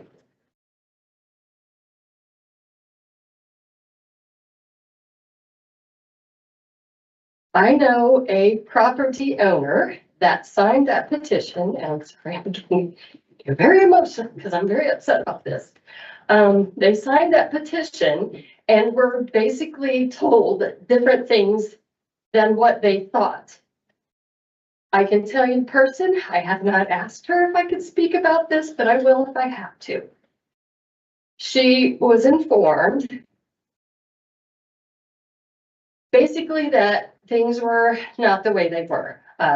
He told her things that were not accurate. And I'm very upset about it. Because I know that's just one person that I asked about it. She was mortified when she found out the real other half of the truth. She's only gotten told his version, not the other version, which I am representing. Trying to be delicate about this, but I know there are multiple people on there that signed that petition that did not understand the full significance of what they signed. I know it. Absolutely, it is true. I guarantee you, if you call Hold those aside people, conversations, please. if you call those people directly and spoke to them, or if they came to these meetings and that was very well understood what they were signing, they would never have signed it. I can promise you that's the case. This lady, she was in tears when I told her the things that actually happened that took place. She was in tears and she apologized profusely to me for signing it. So don't take so much weight on how many people actually signed it. I went there multiple times because I go to Bear Hardware multiple times. I saw him multiple times sitting there. He's had the petition sitting there on their desk where you check out for people to sign it. He's been there multiple times, multiple hours, approaching people to come and sign this petition. I've witnessed it. I've taken pictures of it. I've spoken to him. I know how he did it. Well, okay, the petition that there's 100 and something people that were supposed to have signed it. Well, I'm very much opposed to it being general business. I have come to every single meeting and I've spoken at every single meeting. But my name isn't on that petition, although I'm very much against it. And I know there's multiple people that if you talk to them, they would also have signed it. There wasn't enough time, or who thought that was going to come about? But he had multiple days to do this. So that's all I have to say. I am very much against it being general business because I own the property across from it and it will flood and it devalues my property. Thank you.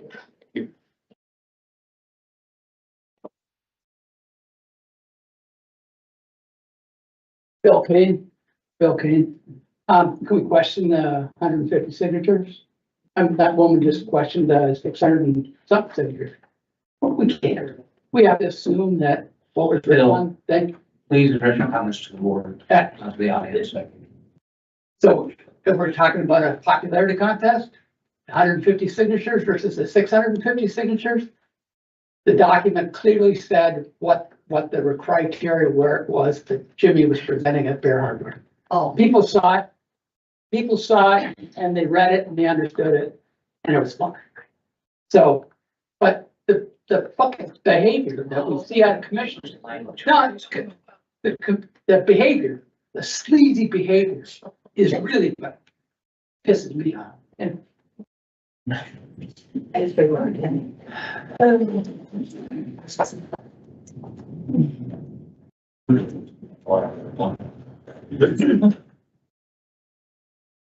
Good evening. My name is Lori Winford and I live in town, resident of Nashville.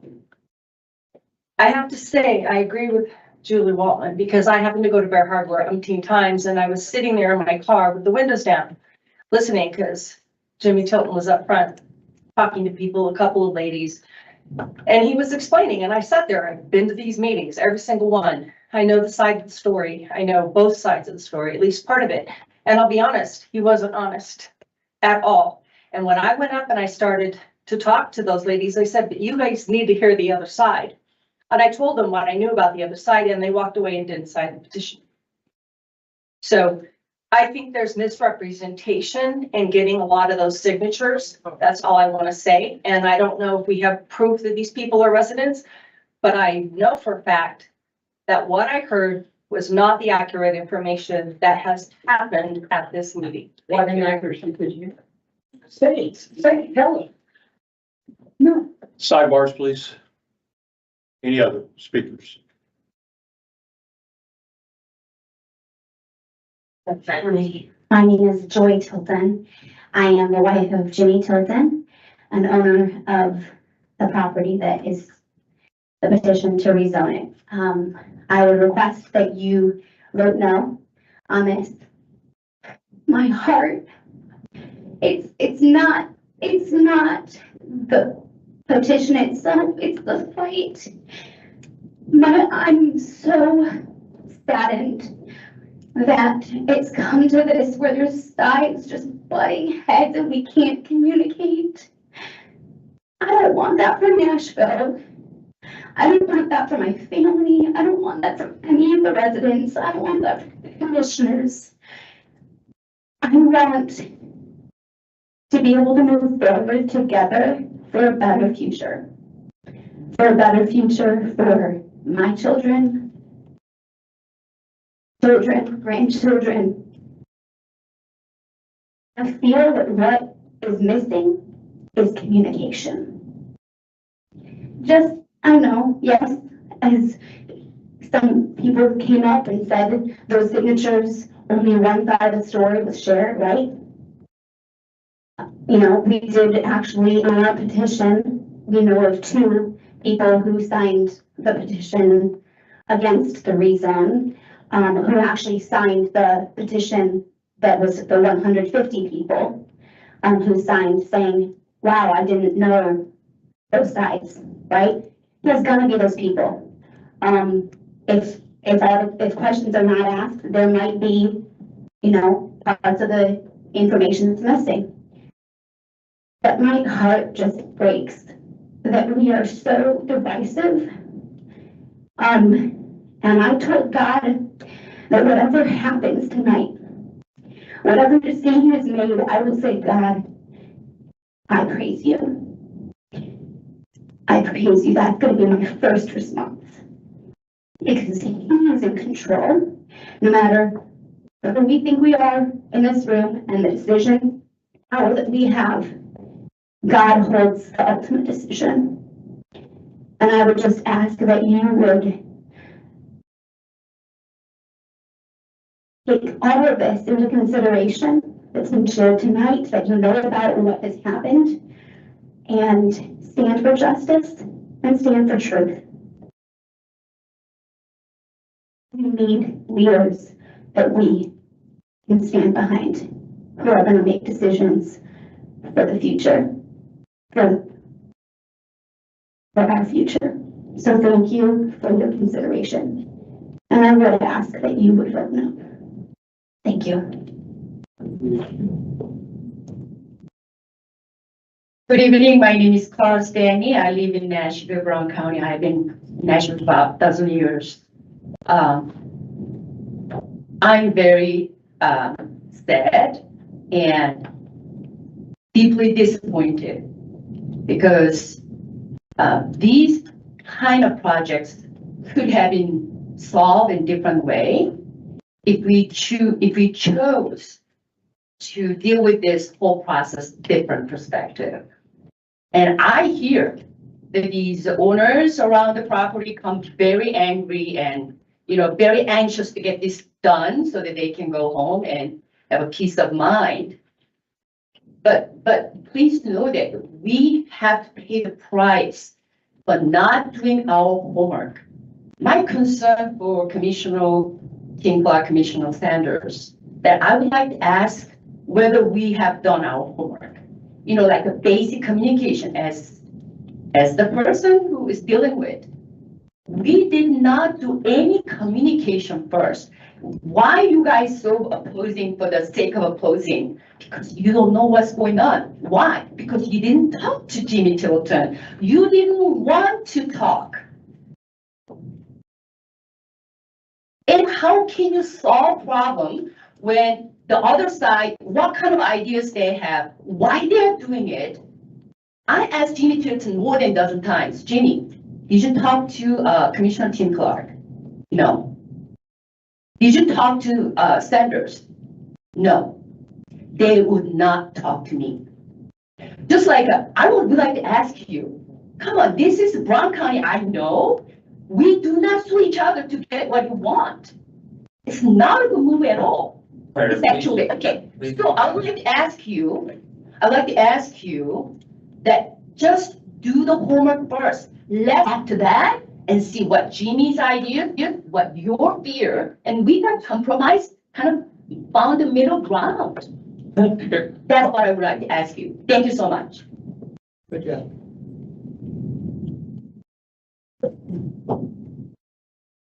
My name is Rita Simon, and I had not planned to talk tonight, but I recently talked to several people who I was under the impression that Jimmy Tilton inherited this property because it was owned by his grandfather. And then I was told that Jimmy had to pay $200,000 for it. And that really upset me because I don't believe that land is worth $200,000. More than 700. And then I heard that the value of it was being used to get commercial loans, not to develop something that would benefit Nashville. And I don't know if that's true or not, but I think this is what we end up thinking when we hear more information. And like I said, I always assumed that this had passed down to Jimmy through the family. So I know Jimmy is a businessman, and I know he has many other properties, but the fact that this general business zoning was accomplished in a hurried manner by two commissioners who really didn't care what happened. And also that that we know that it is a property that, well, I would say it's going to flood all the time. And Christie's right. You know, we have more flooding now in Nashville than we used to have, and we're going to have more. So all of this led me to say something tonight. I have nothing against Jimmy Tilton. I have nothing against Mr. Clark, but I do know from reading what Mr. Clark has published in the newspapers that he has always tried to do the right thing. And he has put a lot of effort into study of things. And if he acted impetuously, or I think it was done with the right motivation.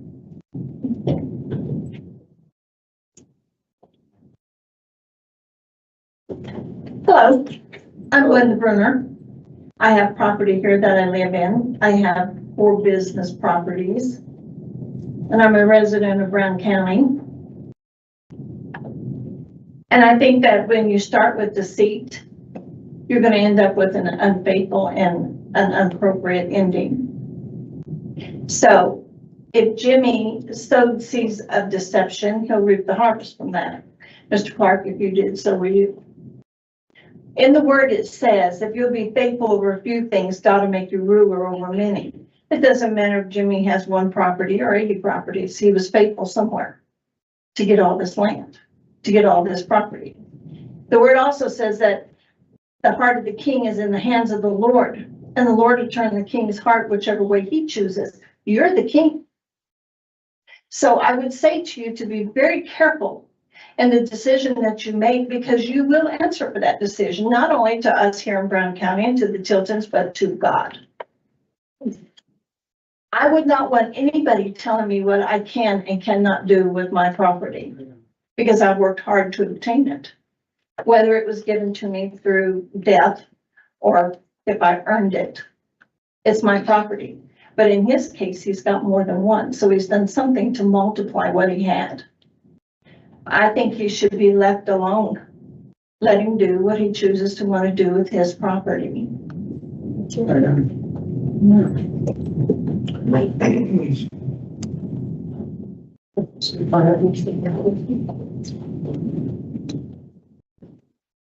Joy.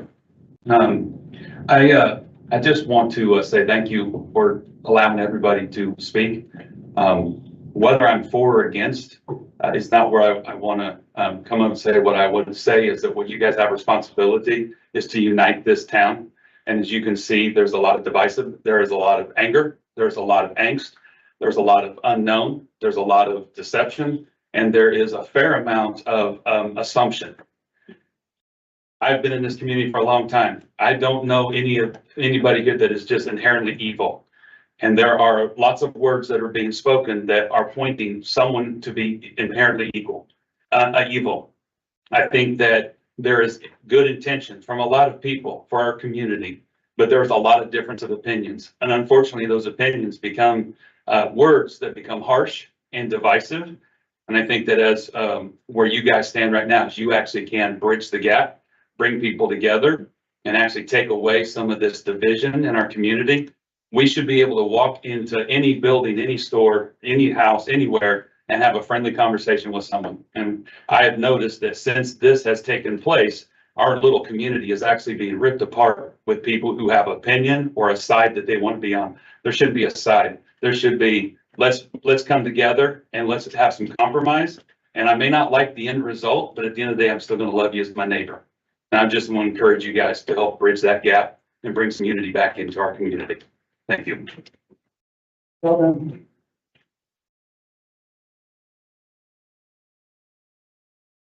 Any other comments?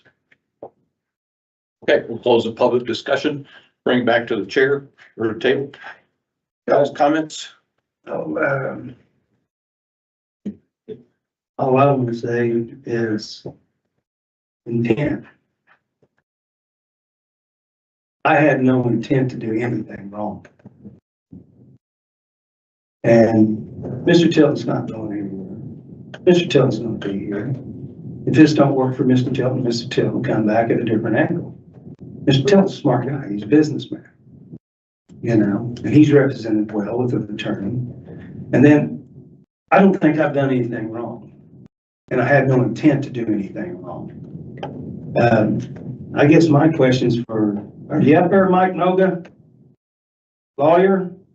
Yeah. Attorney? You've been online the whole time, haven't you? Yep. What I said is I had no intent to do anything wrong. I don't feel I've done anything wrong. Do you see anything from the legal aspect that's an issue that this vote couldn't take place tonight? Do not, and I'll say the APC attorney and I have spoken about this and both have confirmed that. Okay. Do you have anything you want to add before we see if there's a decision or not? But no, this is a commissioner decision. Okay, sir.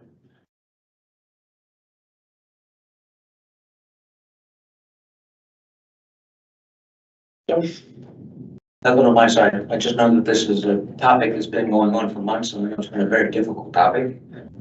I know there's been a lot of derision amongst town and areas and people within the community. So hopefully what comes tonight is, like I heard earlier in this evening, is that we can all respect the decision that gets made here. So whether it be one that's for or that you sided against, or whether you expressed concern with the community itself. So that's where I stand. Just a couple comments. For one, again, misinformation, allegations, whatever. I write that letter in the Democrat on June 11th. So if you read that, I cover a couple topics. The other one was kind of new, was this the petition by Mr. Tilton. It's misleading. You said without the property owner's consent, which implies that you needed property owner's consent. And clearly, IC 3674-602 says you don't need an owner's consent, but yet if I saw this, I could see where some people would be misled and thinking, well, gee whiz, if he didn't have owner's consent, it implies that he was required to, and something was wrong. So, and the other part on this, we followed the process, throughout the process. I had the attorney involved in all on both sides, both the APC attorney and our attorney. Walk me through the process. And again, it's new. It's a different kind of thing. They've never seen this law taken into effect. So we followed, like I said, I had legal advice, tried to clarify some misperceptions in my article, tried to identify what the requirements were in the presentation, especially the legal basis for the petition. So like Ron, neither one of us were intended to do anything wrong. We intended to just follow the process, which I believe we did. So it's the end of my comments. Have a motion. You interested in making a motion? Before I make a motion, I believe the attorney was correct when she said that I recused myself. And she was correct in saying my wife does rent from Jimmy Tilton's mom. Those are correct statements. I have nothing to gain by this. I have no conflict of interest. If I vote one way, then it will probably hurt me. If I vote the other way, then I'm not doing my due diligence because I'm trying to protect my personal self. And that's not what this board's about. And this is not a good old board here. We've had our differences. This is a new board and it's got growing pains. And I've had words with Patrick. I've had words with Clark. This is not a good old boy club setting up here. As you've seen tonight, there's things I didn't vote for. And I brought some issues to light that was not, what you might have thought. With that said, I'm going to go ahead and make a motion to repeal it, amend it to back to general Jeep residential 2. Okay, because that was pretty heavy, and it took a lot for me to put that together. And I don't vote this lightly because I said it before. Jimmy's smart. Jimmy's not going anywhere, and this will continue. I have no doubt. And I did try to talk to you, Jimmy, but we can't talk to you. Once there's a lawsuit threat, we're not supposed to talk to you. It's not that we don't like you. It's just that, we got to protect the interests of the county and our citizens who, are responsible for paying all these bills. This here, tonight, I guarantee you there's what, $4 million worth of bills going out? You don't think so? Not just bills, but disbursements to everybody. We have a very large responsibility up here. But with all that said, I make a motion to amend back to GB. R2. You can tell I'm nervous. I apologize. Let me see if I can get this straight, Mike Logan. I'm a nervous wreck.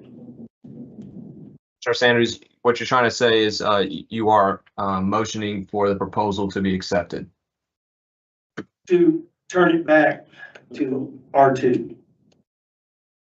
Residential 2. Is there any kind of wording? What was that? You had read something earlier about the a number. Somebody, I believe it was it him or you? That's the docket number. That's the docket number. 25-RZ-02. Will that work, sir? Correct. Yep. That's the petition number. Okay. Now we'll see if I get a second here. Please include floodplain in the zoning district. Yeah, so 25-RZ-02, the petitioner's commissioner requested reversing the zoning of property owned by William Jacob Capital LLC from general business, floodplain and floodway to secondary residential R2 floodplain, floodway. The property is located south and west of 279 West Main Street, Nashville, Indiana, Washington Township. Well, thanks. So sorry, but, it's not to reverse, it's to rezone the property. To amend, No, it's not to to amend, rezone. rezone it back to, R2. You want to step in?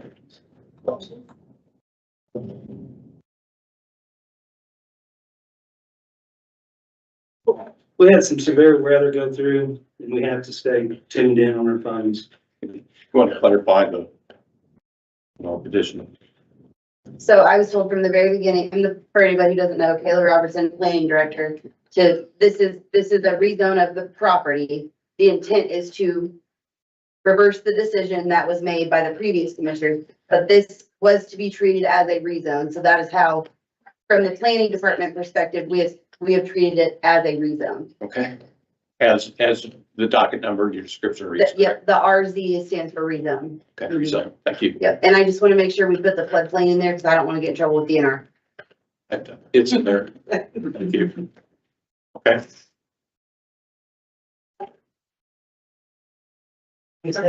Motion.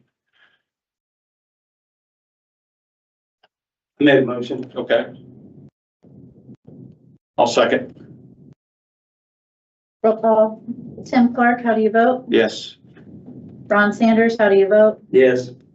Kevin Patrick, how do you vote? No.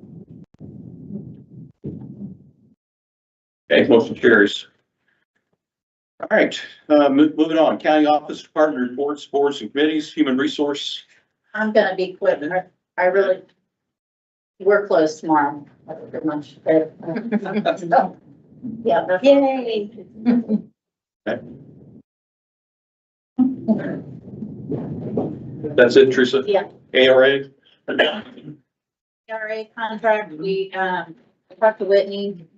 Can we all just, let's just take a couple of minutes to let the, everybody should get any interference. Good point, thanks. Your presentation, Tim, on independent voters or anything that you gave tonight, This one? No. can you put it up by any chance? Yeah. I can. Thanks. I thought it was really great.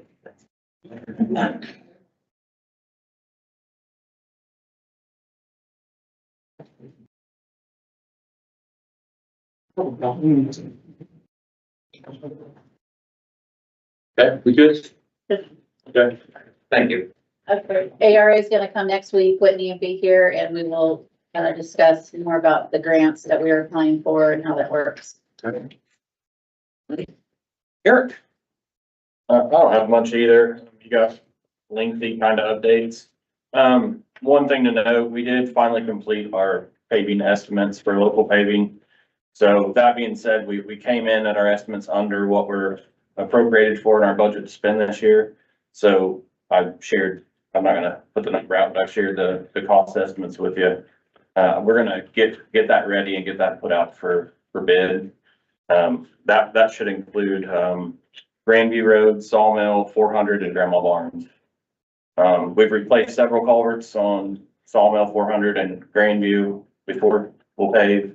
We've already done that. Grandma Barnes, we have several culverts to replace, so we'll get started on them as soon as we can, to try to get ahead of it.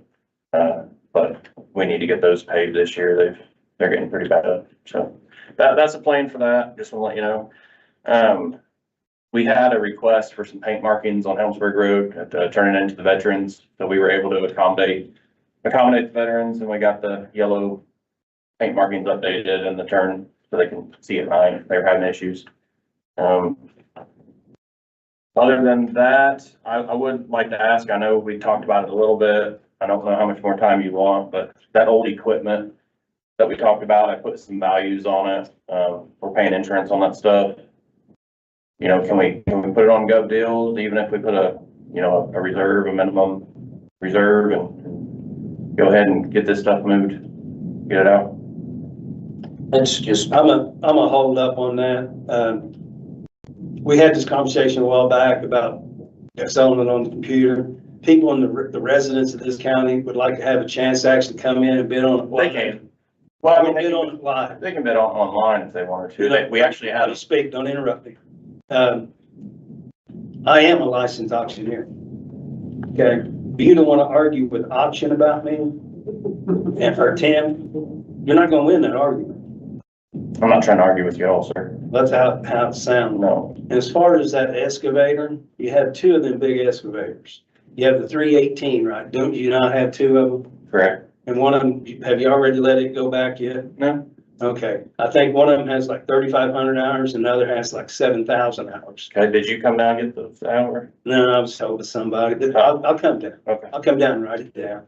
But I did a brief, Google search on value. And I'm thinking the one you're gonna turn back in is probably $150,000-$60,000 piece of. I've got two appraisals. Can I speak? Why don't you wait until I'm done? Okay. Why do you not let me speak? It's rude and disrespectful for you to interrupt me. Okay, because you work for us. That's not appropriate. I think it is. I think he's interrupting me, and I think you're interrupting me. When you get done, you can attack, okay? But I want to hold off, especially on the return one, because if you have two, you know, let's get some values. Let me look at getting some values, and let me feel comfortable with what you're doing, okay? We don't want to rush into that. Now, equipment's been sitting there long enough. The only thing that I seen was probably close on the value was probably the bulldozer at $10,000. You're probably close on that estimate. So let's just hold up. Let's don't make a big deal of it. And while we're at it, and I have the floor, I've had some complaints about the gravel roads not being taken care of. I had a guy out on it'd be west on Bear Creek. As you go up Bear Creek, it divides at the fork out there by, what's that camp out there? CYO camp or something? If you go left, like you're going to Martinsville, the guy that lives all the way out there, he said that there was still a big ditch in there from 2 floods ago that hadn't gotten taken care of. I don't want the people of this county living on gravel roads to be treated like second-class citizens. You need to get to the gravel roads and take care of. I see trucks go by hauling gravel. I know you're out there doing stuff, okay? And that's fine. It's just, let's take care of the people on the gravel roads too. And just, now I can be outvoted on this. I've been outvoted on this before. You know, the other 2 commissioners voted to go ahead and sell it. These 2 guys have the right to outvote me. And if they choose to do that, then you can go ahead. So, go. Your gravel road comment, we do get calls, we put things on the board. Kevin's very aware of our calls. He's been out with us in the trucks, driving these roads, looking at ditches, looking at flooding problems. Everyone that calls gets a phone call back and gets attention. So you saying we're not taking care of the gravel roads is a very incorrect statement. We're on the gravel roads day in, day out. So I don't like that at all. We do as much as we can. And then your opinion on the equipment is your opinion, that's fine. I put that stuff out there. I've not heard nothing back from anyone. The 2 estimates that I have on that 318 that's supposed to go back in December are way under 150,000 for a trade-in or anything that we would get. One was 112, 115, and one was 85.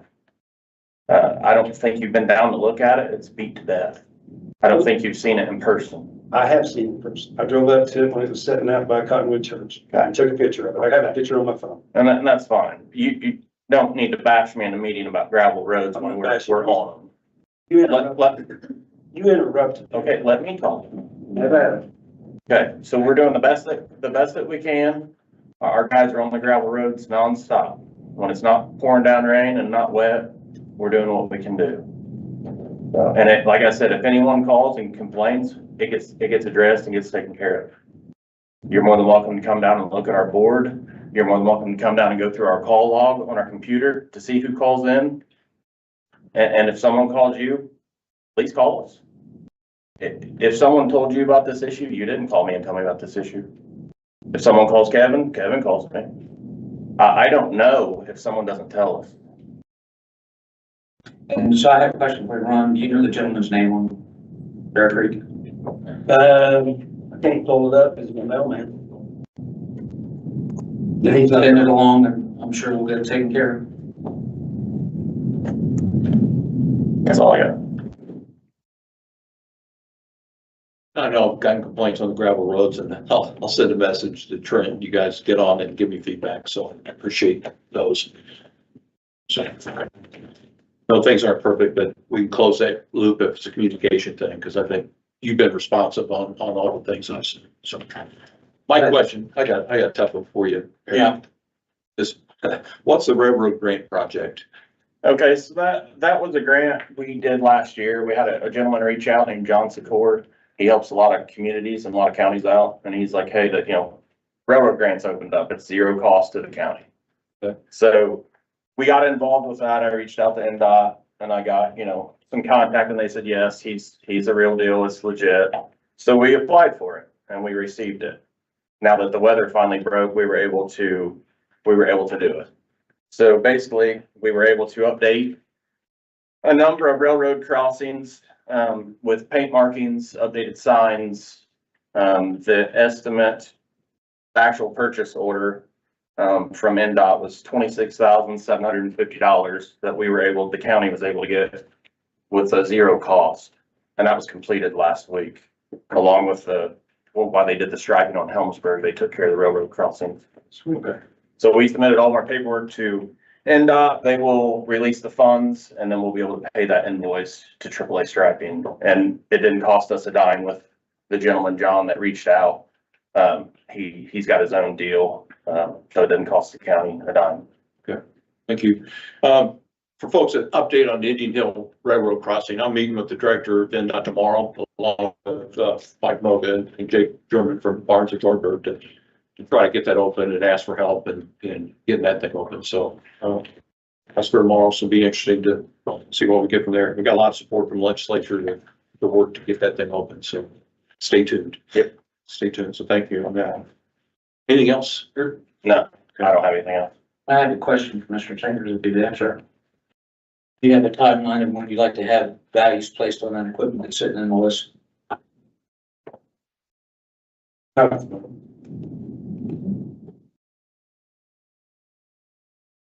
Ron, I have a problem with postponing a decision until you're comfortable with the estimates on that equipment. But I'd also like to have a live auction. Okay. And have the people, now they say they can go online and bid on it. Not all these Brown County people have that access and can do that, but they have money. And they would like to show up, since they're taxpayers and they paid for it, they like to show up and bid them. So you can coordinate that live auction. I mean, I don't know if I sub it out or how's that work? You just hire an auctioneer. Okay. I mean, personally, I wouldn't touch it with a 10-foot pole because of my position. Conflict of interest. But there's plenty of auctioneers out there. When you got that kind of money involved, you'll get auctioneers.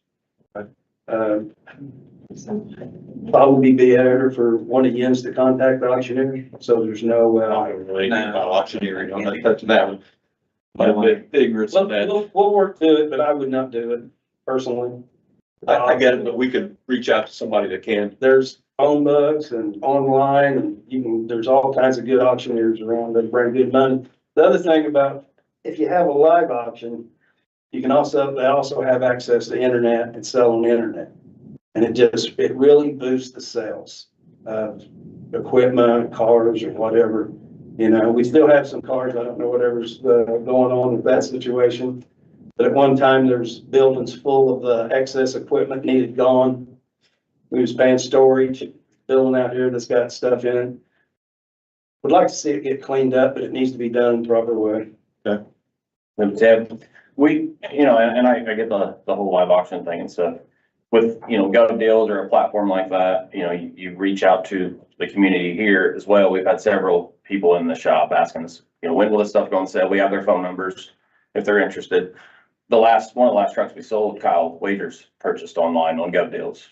He fixed it up and he's been driving it, and he's a local guy and he was extremely happy. Gov Deals doesn't cost us a dime to put it on. Their platform's humongous, so it reaches thousands of customers. Most auctioneers now, you can get them to do it on a buyer's premium. It wouldn't cost the county anything.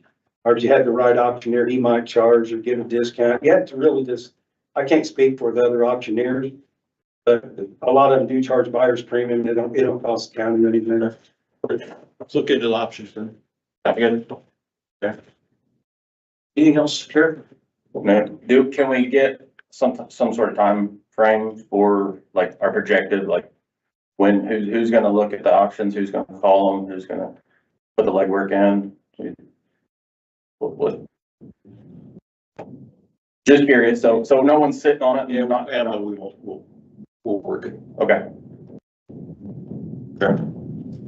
Alrighty, ongoing business, recurring things. In the back of the agenda, you can kind of see, kind of identify where we're at on a lot of things. July 2nd, just identified some things we know is going to be on the agenda. And then July 16th, Mountain T's widening of Pumpkin Ridge Road is going to be on there. So that's all I've got for the agenda. Guys, anything? Nope, you're happening. All right. The most recent update of the comprehensive plan is on the planning website. Okay. So just full room knows. And Kayla, hearing's the 24th, right?